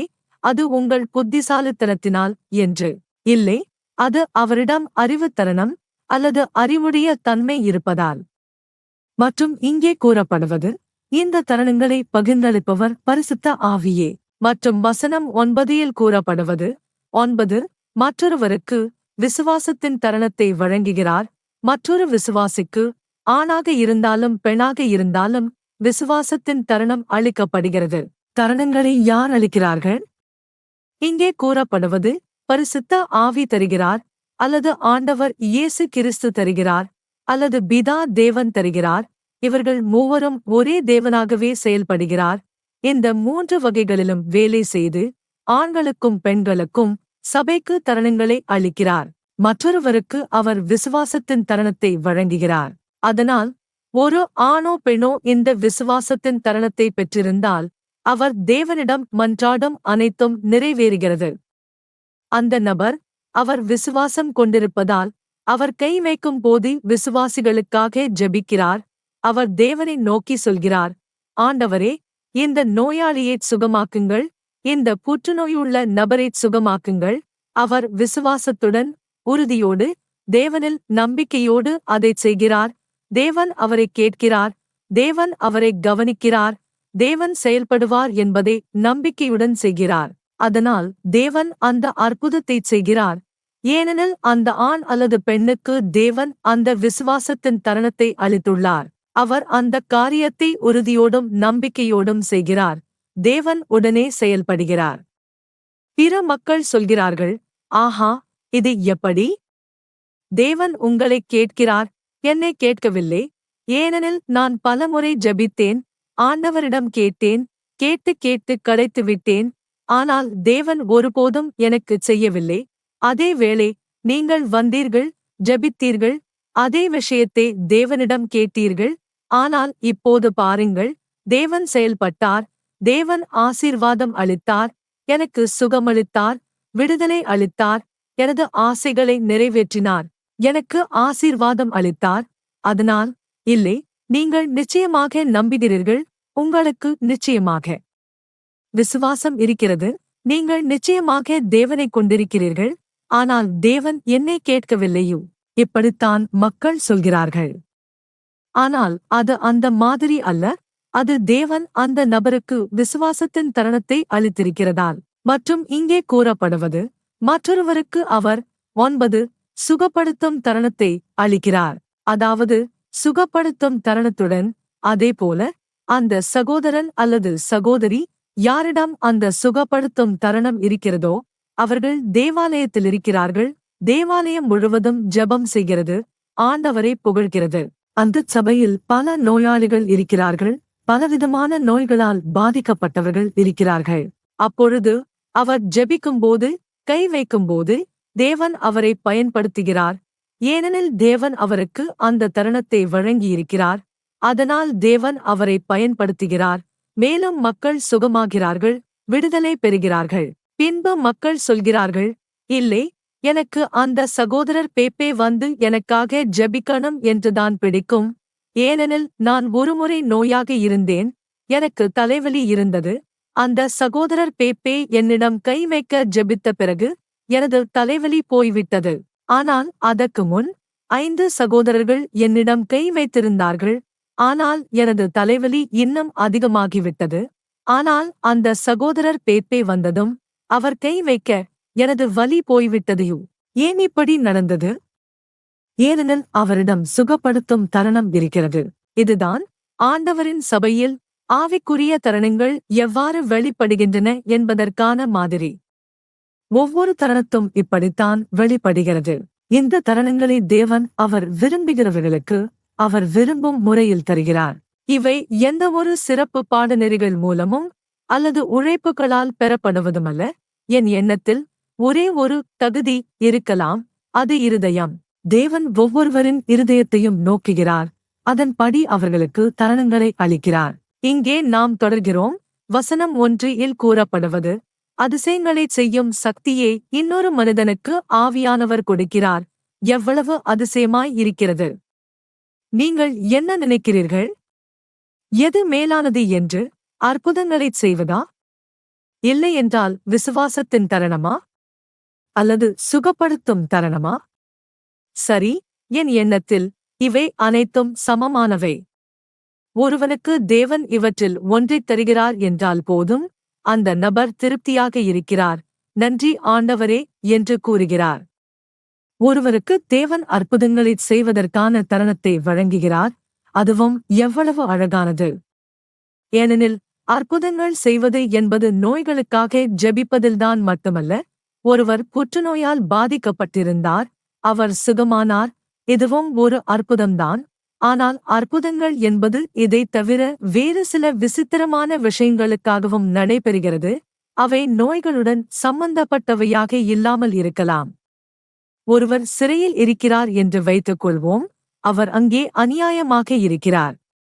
அனைத்து விசாரணைகளும் முடிவடைய வேண்டும். ஆனால் அது எவ்வளவு நேரம் எடுக்கும் என்பது தெரியாது.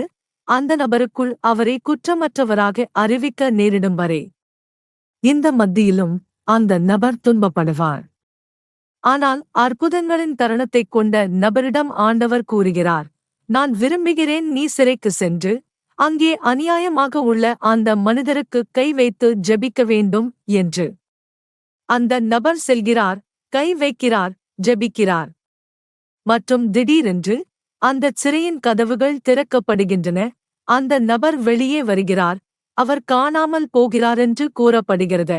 மற்றவர்கள் அந்த நபரின் கோப்புகளை, அவரது பதிவுகளை சரிபார்க்கும் போது எல்லாமும் மறைந்து விடுகிறது, எதுவும் இல்லாமல் போய்விடுகிறது. எனவே யாரும் அவரை தேட முடியாது, ஏனெனில் எதுவும் இல்லை. தேவன் ஒரு அற்புதம் செய்தார், அவரை அங்கிருந்து வெளியே அழைத்தார். மேலும் அவர் உயிர்ப்பிக்கப்படவோ அல்லது கொல்லப்படவோ கூட வாய்ப்பு இருந்தது, ஏனெனில் அந்த நபருடன் இருந்த நோக்கங்கள் அவரை வாழவிடாமல் செய்வதற்கானவை. அதனால் தேவன் அவரை பாதுகாத்தார், காத்தார். ஆனால் அற்புதங்களின் தருணத்தை உடைய ஒருவரை பயன்படுத்தினார். அந்த அற்புதத் தருணத்தைக் கொண்டிருந்தவர் அவனிடம் சொன்னார், நீ வெளியேறப் போகிறாய், கவலைப்படாதே, தேவன் உன்னை அங்கிருந்து எடுத்துக் கொள்வார். பின்னர் தேவன் அந்த ஜெபத்தை கேட்டார், ஏனெனில் ஜெபம் செய்தவர் அற்புதங்களைச் செய்வதற்கான தருணத்தைக் கொண்டிருந்தார். மேலும் வாழ்க்கையில் ஏதேனும் தனிப்பட்ட பிரச்சனை, அவசர நிலை ஏதேனும் இருக்கக்கூடும். சிலர் சொல்வார்கள், நான் தேவன் ஒரு அற்புதம் செய்ய வேண்டும் என்பதே தேவை. நான் இந்த துன்ப நேரத்தில், இந்த சிரம நிலைக்குள் தேவன் ஒரு அற்புதம் செய்ய வேண்டும், ஏனெனில் நான் ஒரு முடிவற்ற சந்தியில் இருக்கிறேன், ஒரு வழியில்லாத சூழ்நிலையில் இருக்கிறேன். எனக்கு தேவனின் ஒரு அற்புதம் தேவையு. ஆம், அந்த நேரத்தில் ஒரு சகோதரன் அல்லது சகோதரி அற்புதங்களின் தருணத்தை கொண்டவராக இருந்தால் தேவன் அவரை பயன்படுத்துவார். அந்த நபர் தனது பிரச்சனையிலிருந்து வெளியே வரச் செய்வதற்காக தேவன் அற்புதத்தைச் செய்கிறார். மேலும் அது ஒரு பரிபூரணமான காரியம், ஏனெனில் தேவன் செய்கிற எல்லாமும் பரிபூரணமானவை. தேவன் எதையும் தவறாகச் செய்யவில்லை. மேலும் தேவன் ஒருபோதும் மனிதர்களின் சட்டங்களுக்கும் அரசாங்கங்களின் விதிகளுக்கும் எதிராகச் செயல்படவில்லை. ஆனால் தேவன் செய்வது அனைத்தும் பரிசுத்தமானதும் நீதியானதும். அவர் உண்மையில் அந்த நபர் அந்த அற்புதத்தை பெறத் தகுதியுள்ளவரா என்பதை எண்ணி செய்கிறார். அதுவே ஆண்டவர் செய்கிற செயல். ஆனால் அற்புதங்களைச் செய்வதற்கான தருணத்தைக் கொண்டுள்ள நபர் ஆண்டவரிடம் ஜெபிக்கிறார், மக்களுக்கு உதவுவதற்காக, அவர்களுக்கு நன்மை செய்ய வேண்டும் என்பதற்காக ஜெபிக்கிறார். ஒருவர் கூறுகிறார், பாருங்கள், எனக்கு வேலை இல்லை, ஒரு நேர்முகத் தேர்வுக்குச் செல்லப் போகிறேன். ஆனால் அந்த நேர்முகத் தேர்வுக்கு 100 பேர் இருக்கிறார்கள் அதே வேலைக்காக. ஒரு இடத்துக்கு இவர்கள் அனைவரும் வருகிறார்கள்.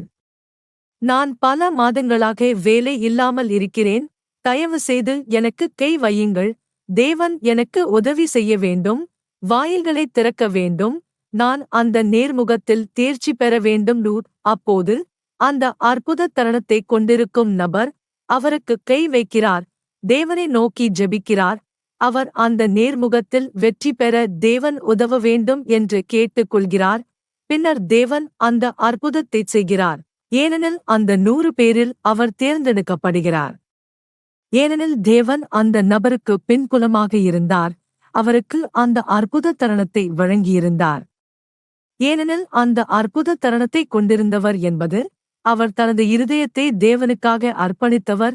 தேவன் வெளிப்பட வேண்டும் என்றால் ஆண்கள் மற்றும் பெண்கள் பூர்த்தி செய்ய வேண்டிய சில நிபந்தனைகள் இருக்கின்றன. அதை அவர் பூர்த்தி செய்தவர். அதனால் தேவன் நிபந்தனைகள் வைக்கிறார். அந்த நபர்கள் தேவன் கோருகிற நிபந்தனைகளை பூர்த்தி செய்தவர்கள். அவர்கள் நேர்மையுள்ளவர்கள், செங்கோலுடன் நடப்பவர்கள், நேர்மையுடையவர்கள், நீதியுள்ளவர்கள், பாவத்திலிருந்து விலகியவர்கள், நன்மையைச் செய்யும்பவர்கள், கருணை உள்ளவர்கள், அன்புள்ளவர்கள், தயையுள்ளவர்கள், ஜெபிக்கும் வாழ்க்கையைக் கொண்டவர்கள், தேவனைத் தேடும்பவர்கள், எல்லா தீமையிலிருந்தும் விலகியவர்கள். அதனால் தேவன் அவர்களுக்கு தனது தருணங்களை அளித்தார், ஒரே ஒரு தருணமோ அல்லது பல தருணங்களோ. மேலும் அவரை சபையில், தேவாலயத்தில் வலிமையாக பயன்படுத்துகிறார். வெளியிலும் பொதுவான வாழ்க்கையிலும் தேவன் அவரை பயன்படுத்துவார். ஏனெனில் இந்த நபர் மற்றவருக்கு நன்மை வேண்டுகிறவராக இருப்பதால் தேவன் இவற்றை நிறைவேற்றுகிறார். இதுவே அற்புத தருணத்தின் விஷயம். இப்போது நாம் ஒவ்வொரு ஆவிக்குரிய தருணமும் எப்படி வெளிப்படுகிறது என்பதை ஆராய்கிறோம். நீங்கள் எந்த தருணத்துடன் காதலிக்கப்படப் போகிறீர்கள் என்பதைக் காண. மற்றும் இங்கே கூறப்படுவது, இவை எல்லாவற்றையும் ஒரே பரிசுத்த ஆவியே செய்கிறார். இவையே அனைத்தையும் நடத்துகிறவர். வசனம் 1:1 கூறப்படுவது, ஒரே ஆவியானவரே இவற்றையெல்லாம் செய்கிறார். ஒவ்வொருவருக்கும் எதனைக் கொடுக்க வேண்டும் என்பதை ஆவியானவரே தீர்மானிக்கிறார். தருணங்களை பகிர்ந்தளிப்பவர் தேவனே. பாருங்கள், இங்கே கூறப்படுவது, ஆனால் இவை எல்லாவற்றையும் ஒரே பரிசுத்த ஆவியே செய்கிறார். ஆனால் அவர் கூறுவதில்லை, பாடநெறி படிப்பவர்களுக்கு, வகுப்புகளில் சேர்ந்தவர்களுக்கு என்று அல்ல. இல்லை, இங்கே கூறப்படுவது, தனது விருப்பப்படி ஒவ்வொருவருக்கும் அளிக்கிறவராக, அதாவது தேவன் விரும்பும் விதத்தில்.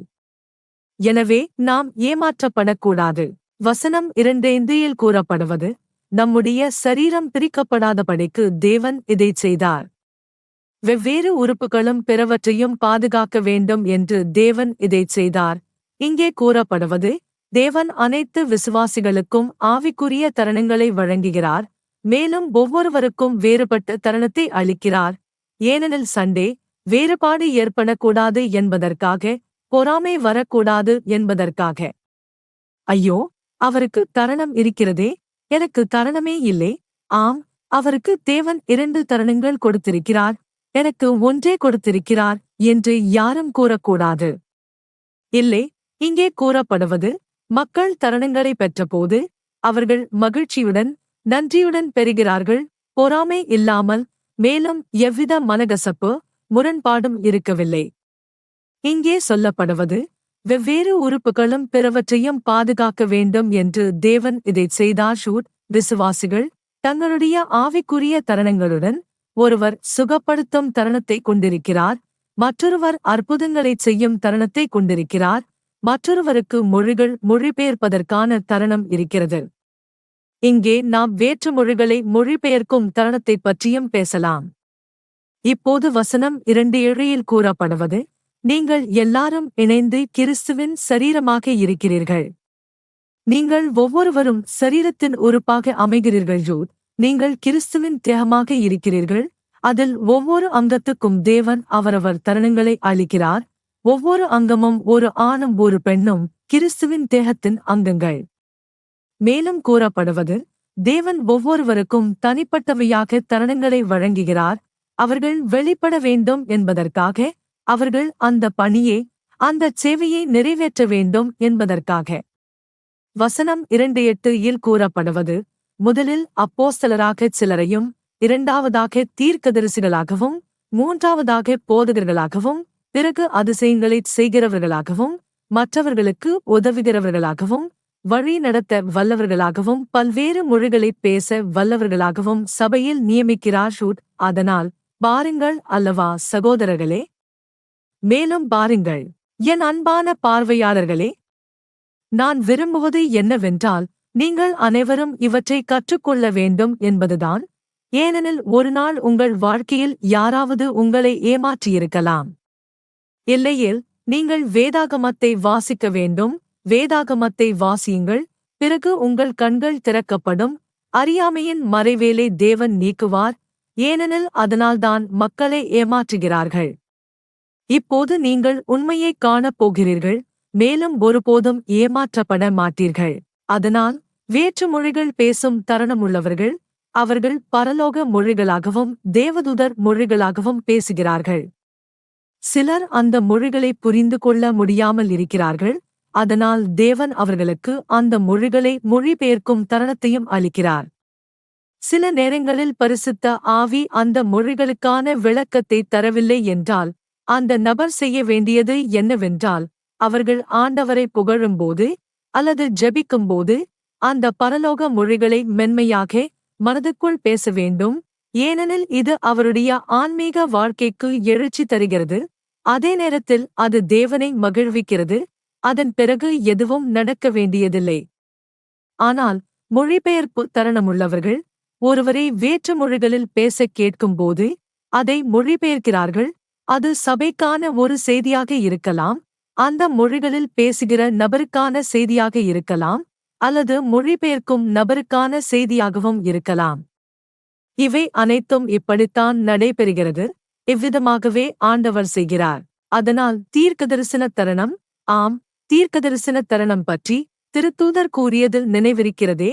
அவர் விரும்பியது என்னவென்றால், சபையில் மக்கள் தீர்க்கதரிசனம் பேசினால் நன்றாக இருக்கும் என்று. ஏனெனில் மற்ற அனைத்து தருணங்களும் மிக முக்கியமானவை, அழகானவைதான். ஆனால் மிக உயர்ந்த தருணம் தீர்க்கதரிசனமே. ஏனெனில் தீர்க்கதரிசனம் மனிதருக்கே நேராக பேசுகிறது. மேலும் கூறப்படுவது, ஒரு நபரின் உள்ளத்தின் மறைவானது வெளிப்படுகிறது. அதனால் இங்கே தீர்க்கதரிசன தருணத்தில் கூறப்படுவது, ஒரு நபர் சபைக்கு வருகிறார். அது எப்போது? சபை முழுவதும் ஒன்று சேரும்போது.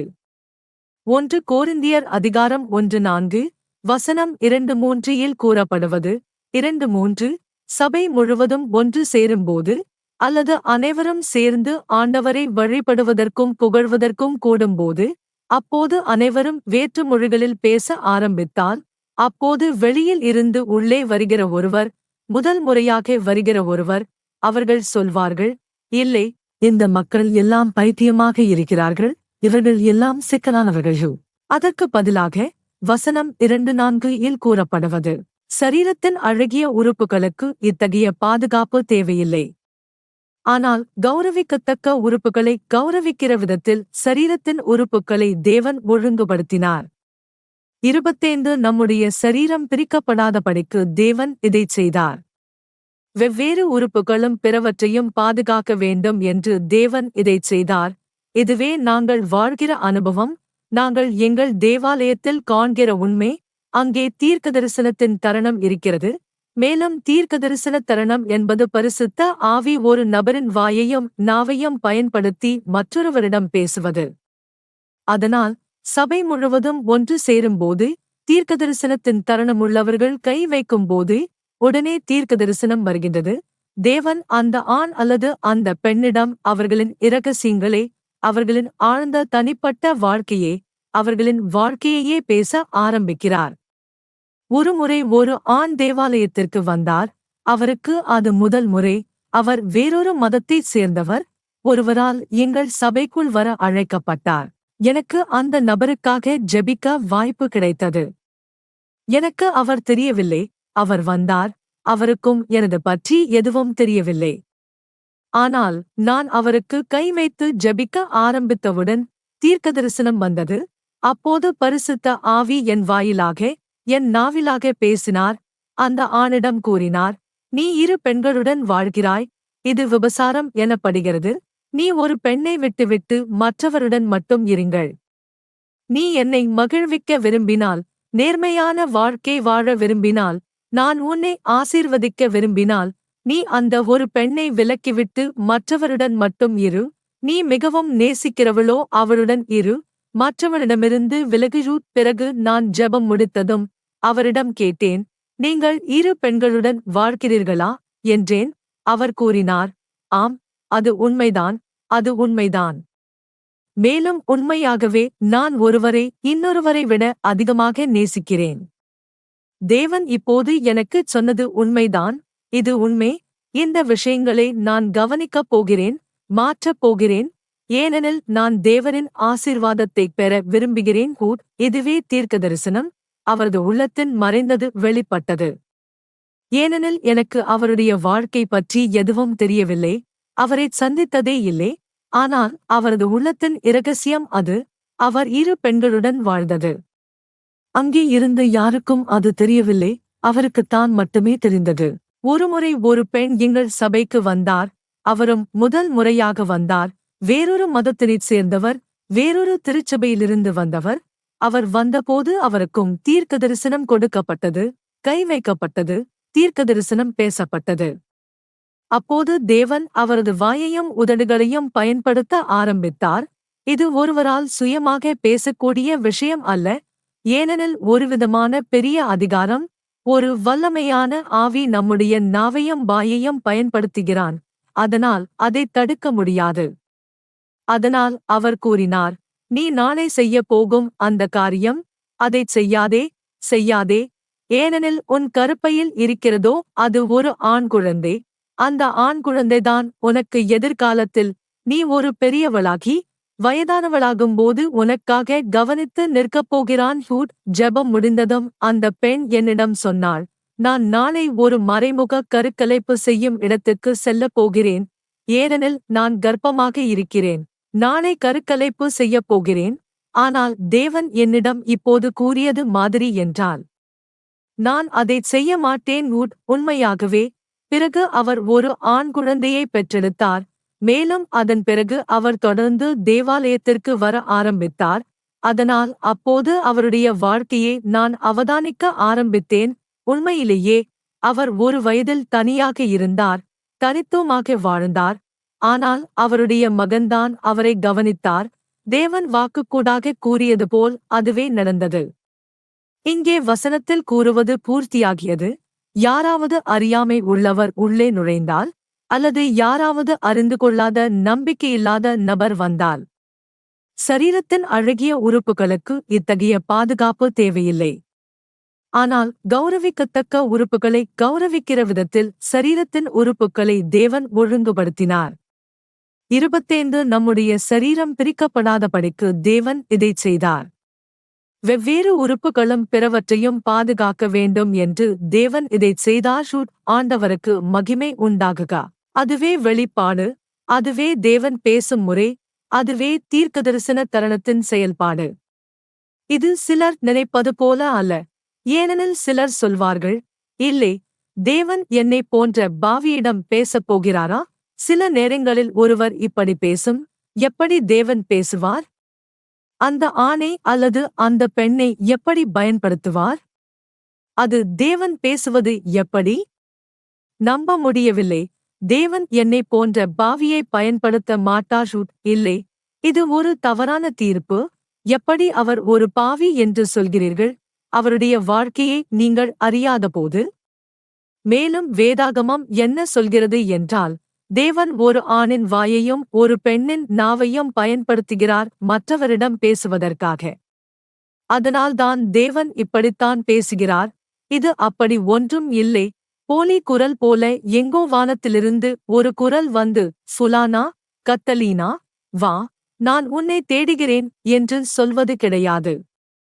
இல்லை, தேவன் மனிதர்களை பயன்படுத்துகிறார். தேவன் ஆவிக்குரிய தருணங்களை அளிக்கிறார். ஒவ்வொரு ஆண் மற்றும் பெண்ணுக்கும் தேவன் விரும்பும் விதத்தில் தருணங்களை பகிர்ந்தளிக்கிறார். மேலும் ஒவ்வொருவரும் தேவாலயத்தில் தங்களுடைய பணி, கடமையை நிறைவேற்றுகிறார்கள். தீர்க்கதரிசன தருணம் என்பது சபைக்குள் மிக முக்கியமானதும் உயர்ந்ததும் ஆகும். ஏனெனில் அது சபையை கட்டியெழுப்புவதற்காக பயன்படுத்தப்படுகிறது. நான் இன்னும் ஒரு முறை நினைவு கூர்கிறேன். ஒரு தடவையா 3 இளைஞர்கள் எங்கள் தேவாலயத்திற்கு வந்தார்கள், சபைக்குள் வந்தார்கள். அவர்கள் வந்ததும் நான் அவர்களுக்கு ஜெபித்து தீர்க்கதரிசனம் கொடுக்க ஆரம்பித்தேன். தீர்க்கதரிசனத்தில் அவர்களிடம் தேவன் கூறியது, அவர்கள் திருடர்கள் என்று. மேலும் அவர்களிடம் கூறப்பட்டது, இந்த வழியிலிருந்து விலகுங்கள், இனிமேல் திருடாதீர்கள், இவற்றை புரியாதீர்கள், இவை குற்றங்களாகும், நீங்கள் சிறைக்குச் செல்லப் போகிறீர்கள். நீங்கள் மனந்திரும்பாமல் இந்த தீய வாழ்க்கையிலிருந்து விலகாமல் இருந்தால் நீங்கள் சிறைக்குப் போவீர்கள். எனக்கு ஒரு பெரிய கவலை ஏற்பட்டது. ஏனெனில் அவர்கள் என்னை பார்த்து இந்த நபர் நம்மைப் பற்றி ஏற்கனவே ஏதாவது தெரிந்தவரா என்று அவர்கள் நினைத்தார்கள் போலிருக்கிறது. அவர்கள் என்னை பார்த்துக்கொண்டு நான் அவர்களைப் பற்றி ஏற்கனவே தெரிந்திருப்பேன் என எண்ணினார்கள். இந்த அம்மா நமக்கு எப்படி தெரியும்? யாராவது இவரிடம் சொல்லிவிட்டார்களா என்று நினைத்தார்கள். ஆனால் அவர்கள் அங்கே முதல் முறையாக வந்தவர்கள். நானும் அவர்களை முதன்முறையாகத்தான் பார்த்தேன், அவர்களும் என்னை முதன்முறையாகத்தான் பார்த்தார்கள். பிறகு அவர்கள் அதிசயித்து கிளம்பி சென்றார்கள். தேவன் அல்லது பரிசுத்த ஆவி என் வாயிலாக இப்படிச் சொல்லியதற்கு. ஆனால் அவர்கள் நம்பவில்லை. அதிசயித்துப் போனாலும் நம்பவில்லை. அவர்கள் திருட்டு வழியிலேயே தொடர்ந்தார்கள். சுமார் 15 நாளில் அவர்கள் அனைவரையும் சிறைக்கு கொண்டு போனார்கள். அதனால்தான் இப்படித்தான் தேவன் மக்களிடம் பேசுகிறார். அவர்களை தங்களது தவறான வழிகளில் இருந்து காக்கவும் பாதுகாக்கவும் மக்களுக்கு இப்படிச் சொல்கிறார், மூடத்தனமான செயல்களைச் செய்ய வேண்டாம், பெரும் பாவங்களைச் செய்ய வேண்டாம், தீமைகளைச் செய்ய வேண்டாம், உங்களை நீங்கள் பாதுகாத்துக் கொள்ளுங்கள் என்று. ஒருமுறை ஒரு அம்மா அழுது கொண்டே வந்தார். அப்போது பரிசுத்த ஆவி தீர்க்கதரிசனத்தில் அவரிடம் கூறினார், இல்லை, உன் கணவரை விட்டு விலகாதே, வேண்டாம், வேண்டாம், மூடமாக நடந்து கொள் வேண்டாம், திடீரென்று முடிவெடுக்க வேண்டாம், பொறுமை வைக்க வேண்டும், பொறுமையுடன் இரு, அவன் உன்னை நேசிக்கிறான், ஆனால் நீ பொறுமை வைக்க வேண்டும், நான் உன் பிரச்சனையை தீர்த்துவிடுவேன். மேலும் அப்படித்தான் நடந்தது. தேவன் அவளுக்கு உதவி செய்தார். ஏனெனில் அந்த பெண் விவாகரத்திற்கான வழியில் இருந்தார். ஏனெனில் அவன் தன்னை துரோகமாக நடந்துகொண்டான் என்று, இதற்காக அதற்காக என்று. அதனால் அவர் மிகவும் வேதனையில் இருந்தார். விரைவில் பிரிந்து விட வேண்டுமென்று முடிவெடுத்திருந்தார். ஆனால் ஆண்டவர் கூறினார், இல்லை, அவசரமாக நடவடிக்கை எடுக்க வேண்டாம், நான் உனக்கு உதவுவேன். பிறகு தேவன் செய்ததைப் பார்த்தால், உண்மையில் அந்த ஆண் அவளை நேசித்தான். ஆனால் சாத்தான் அவனுடைய வாழ்க்கையில் புகுந்து அவனை குழப்பி விட்டிருந்தான். அதனால் தேவன் செய்தது என்னவென்றால், அந்த ஆணின் பாதையில் இருந்த சாத்தானை விலக்கிவிட்டார். பின்னர் அந்த ஆண் அவனுடன் வாழ்ந்தார், இறக்கும் வரை. மேலும் அவர் மகிழ்ச்சியாக இருந்தார். பின்னர் அந்த அம்மா சபையில் தொடர்ந்தார். ஏனெனில் அவர் கூறினார், இங்கேதான் தேவன் இருக்கிறார், இந்த சபையில் தேவன் வெளிப்படுகிறார். ஆகவே நான் தொடரப் போகிறேன். தேவன் வெளிப்படுகிற இடத்தில் நான் இருப்பேன். இதுதான் நான் விரும்புவது. நீங்கள் புரிந்து கொள்ள வேண்டும், நீங்கள் உணர வேண்டும். தேவன் அளிக்கும் ஒவ்வொரு ஆவிக்குரிய தருணமும் எப்படி வெளிப்படுகிறது என்பதை. எவ்வளவோ பேர் உங்களை ஏமாற்ற முயற்சி செய்யலாம், உங்களுக்கு பொய் சொல்லலாம். ஆனால் நீங்கள்தான் நேராக வேதாகமத்தை வாசிக்கும்போது உண்மையை தனியாக கண்டுபிடிக்கப் போகிறீர்கள். நீங்கள் தேவனைத் தேடுங்கள், தேவனை நேசியுங்கள். பின்னர் தேவன் எப்படி உங்களை மகிழ்ச்சியாக்குகிறாரோ, எப்படி ஆசீர்வாதங்களை அளிக்கிறாரோ, எப்படி உங்களுக்கும் ஆவிக்குரிய தருணங்களை அளிக்கிறாரோ என்பதை நீங்கள் காணப்போகிறீர்கள். என் தேவன் உங்கள் அனைவரையும் ஆசீர்வதிக்கட்டும். நாம் இப்போது நம்முடைய தேவனை நோக்கி ஜெபிக்கப் போகிறோம். ஆசீர்வாதமிக்க பரிசுத்த பரமபிதா, பரலோகத்தில் இருக்கிறவர், உம்முடைய நாமம் மகிமைப்படக்கடவு. நாங்கள் உம்மை புகழ்கிறோம் ஆண்டவரே. உமக்கு மரியாதையும் மகிமையும் புகழும் அளிக்கிறோம். ராஜ்யமும் மகிமையும் சக்தியும் உமக்கே உரியது. உமது கிருபை என்றும் நிலைத்திருக்கிறது. உமது வாக்குத்தத்தங்கள் உண்மையுடையதும் நம்பத்தகுந்ததும் ஆகும். உமது வார்த்தை உண்மைதான். உமது வழிகள் நீதியுள்ளவை. நீர் இரக்கமுள்ளவரும் கருணையுள்ளவரும். உமது அன்பு என்றென்றும் நிலைத்திருப்பது. பரலோக பிதாவே, எங்கள் ஆண்டவராகிய இயேசு கிறிஸ்துவின் பிதாவே, இவ்வேளையில் நாம் உம்மை நோக்கி கூவுகிறோம். நாங்கள் உமக்கு முன்பாக இருக்கிறோம். நீர் எங்களை கேட்டுக் கொண்டிருக்கிறீர். நீர் எங்களை பார்த்து கொண்டிருக்கிறீர். ஆண்டவரே, இப்போது இந்த கற்றலை காண்கிற ஒவ்வொரு ஆணும் பெண்ணும் அவர்களின் தேவைகளை நீர் காண்கிறீர். அவர்களின் துக்கங்களையும் மனவலிகளையும் நீர் அறிந்திருக்கிறீர். அவர்களுடைய இருதயத்தின் ஆவல்களையும் வேண்டுதல்களையும் அவர்கள் உம்மிடத்தில் நிறைவேற்ற வேண்டுமென விரும்புகிறதை நீர் அறிந்திருக்கிறீர். அவர்களுடைய வேதனைகளையும் உளவியாதிகளையும் நீர் அறிந்திருக்கிறீர். என் பிதாவே, நீர் எல்லாவற்றையும் அறிந்திருக்கிறீர், ஒவ்வொருவரையும். என் பிதாவே, உமது வல்லமையுள்ள கரத்தை ஒவ்வொரு ஆண் மீதும் பெண் மீதும் நீட்டும். ஒவ்வொருவருக்கும் ஒரு ஆசீர்வாதம், ஒரு விடுதலை, ஒரு சந்தோஷம், ஒரு மகிழ்ச்சியை அளிக்கவும். அருளுள்ள ஆண்டவரே, நிறைய பேர் இப்போது தீய ஆவிகளால் குழப்பப்பட்டு தங்களுடைய எண்ணங்களை தொகுத்துக் கொள்ள முடியாமல், நியாயமாக சிந்திக்க முடியாமல் தவிக்கின்றனர். அதனால் அவர்கள் உம்மிடம் வரவும் உம்மிடம் ஜெபிக்கவும் இரக்கம் கேட்டுக் கொள்ளவும் முடியவில்லை. ஏனெனில் அவர்கள் சிந்தனை திறனை இழந்திருக்கிறார்கள். ஆனால் ஆண்டவரே, உமது அன்பு மிகப்பெரியது, உமது இரக்கம் என்றும் நிலைத்திருக்கிறது என்பதனால், என் ஆண்டவரே, உம்மிடம் நான் வேண்டுகிறேன். அவர்கள் விசுவாசத்தைக் கூட நீர் பார்க்க வேண்டாம். அவர்கள் உம்மிடம் ஜெபிக்க முடியவில்லை, உம்மிடம் வேண்டிக் கொள்ளவும் முடியவில்லை, உம்மீது நம்பிக்கை வைக்கவும் முடியவில்லை. ஆனாலும் நீர் அவர்களை உமது இரக்க கண்களால் பாருங்கள். அவர்களுக்கு இரக்கம் செலுத்துங்கள், தயை காட்டுங்கள். என் ஆண்டவரே, உமது கரத்தை நீட்டுங்கள். ஒவ்வொருவரிலும் அற்புதங்களையும் அடையாளங்களையும் செய்யுங்கள். அவர்களை விடுவீங்கள். பலர் தீய ஆவிகளால் சிதறடிக்கப்படுகிறார்கள். மேலும் வயதானோர் பலர் படுக்கையில் சோகமாக இருக்கிறார்கள். மருத்துவமனையில் அவர்கள் நோய்வாய்ப்பட்டிருக்கிறார்கள். ஆண்டவரே, நீர் ஒவ்வொருவரையும் அறிந்திருக்கிறீர். என் ஆண்டவரே, நீர் அறிவீர். உம்மால் முடியும். நீர் விரும்பினால் ஒவ்வொருவரிலும் அற்புதங்களையும் அடையாளங்களையும் செய்ய முடியும். அவர்களை சுகப்படுத்தவும் வேதனைகளையும் நோய்களையும் நீக்கவும் அவர்களை விடுவிக்கவும் உம்மால் முடியும். நன்றி என் ஆண்டவரே. ஆண்டவரே, சாத்தானின் சங்கிலிகள், கட்டுப்பாடுகள், சபத்துகள், சூனியம் மற்றும் மாயே ஆகியவைகளால் ஏற்பட்ட சாபங்களை நீக்கவும். ஆண்டவரே, விடுவிக்கவும் சுத்தம் செய்யவும் பலர் துன்பப்படுகிற அந்த ஆவிகளுக்கு இரக்கம் காட்டவும். அவர்களது குடும்பத்தினருடன், குறிப்பாக மனநலம் பாதிக்கப்பட்டவர்கள், ஸ்கிட்சோஃபிரேனியாவால் பாதிக்கப்பட்டவர்கள் வீடுகளில் மூடிய நிலையில் தவிக்கிறார்கள். எல்லோரும் வலியில் இருக்கிறார்கள். ஆண்டவரே, இரக்கம் செய்யுங்கள். ஏனெனில் மக்கள் உம்மை நோக்கி கூவுகிறார்கள். ஆனால் அவர்கள் மனநிலையற்றவர்களாக இருப்பதால் அவர்கள் சாதாரணமாக ஜெபிக்க முடியவில்லை. ஆனால் உமது இரக்கம் மிகப்பெரியது. ஆண்டவரே, நீர் அவர்களை காண்பீர், அவர்களை பார்ப்பீர், அவர்களின் கூவல்களை நீர் கேட்பீர். என் ஆண்டவரே, நீர் அவர்களுக்கு இரக்கம் காட்டுவீர். என் பிதாவே, உமது கிரியையைச் செய்வீர். ஏனெனில் நீர் நம்பிக்கைக்குரியவர். உமது வார்த்தை ஆண்டவரே எல்லாவற்றிலும் மேலானது. எப்போதும் ஆண்டவரே எங்கள் மீது ஆட்சி செய்யும். நன்றி பரிசுத்த பிதாவே, உமது கரத்தை நீட்டும் ஆண்டவரே. நீர் நோய்களை அகற்றும். நீர் இந்த வைரஸை வெட்டும். இந்த உலகளாவிய பகைவரை நீக்கும். உயிர்களை அழிக்கிற இந்தச் சூழ்நிலையை நீரே நிறுத்தும்.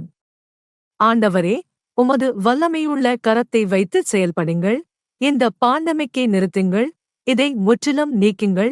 என் ஆண்டவரே, மக்களுக்கு வாய்ப்புகளை அளிக்கவும் உம்மை அறிந்து கொள்ள, உமது வழிகளை, உமது வார்த்தையை அறிந்து கொள்ள, அவர்கள் மீட்பையும் நித்திய ஜீவனையும் பெற்றுக்கொள்ள. என் பிதாவே, அவர்கள் உமது ஆசீர்வாதங்களையும் பெற்றுக்கொள்ள. நன்றி என் பிதாவே. இவை அனைத்தையும் உம்மிடம் கேட்கிறோம், உமது அன்புக்குரிய புத்திரனாகிய இயேசு கிறிஸ்துவின் மகிமையுள்ள நாமத்தில். அவருக்கே மரியாதையும் மகிமையும் புகழும் இப்போது என்றும் என்றும் உண்டாகட்டும். ஆமேன். நன்றி ஆண்டவரே. நாம் இப்போது ஆண்டவருக்கு பாடப் போகிறோம். கீர்த்தனை எண் 1-2. ஆண்டவரின் மகிழ்ச்சி. El gozo del Señor mi fortaleza es, el gozo del Señor mi fortaleza es, el gozo del Señor mi fortaleza es, y su gozo sin medida Él me da. Si tienes ese gozo puedes tú cantar, si tienes ese gozo puedes tú danzar, si tienes ese gozo puedes tú gritar, y su gozo sin medida Él te da. El gozo del Señor mi fortaleza es, el gozo del Señor mi fortaleza es, el gozo del Señor mi fortaleza es, y su gozo sin medida Él me da. Si tienes ese gozo puedes tú cantar, si tienes ese gozo puedes tú danzar, si tienes ese gozo puedes tú gritar, y su gozo sin medida Él te da. என் ஆண்டவருக்கு மகிமை உண்டாகட்டும். எங்கள் தேவனுக்கு நன்றி. என் தேவன் உங்கள் அனைவரையும் மகத்துவமாக ஆசீர்வதிக்கட்டும். உங்கள் அனைவருக்கும் என் மனமார்ந்த அன்பையும் அன்பு முத்தங்களையும் அளிக்கிறேன். கடவுள் உங்களை ஆசீர்வதிப்பாராக.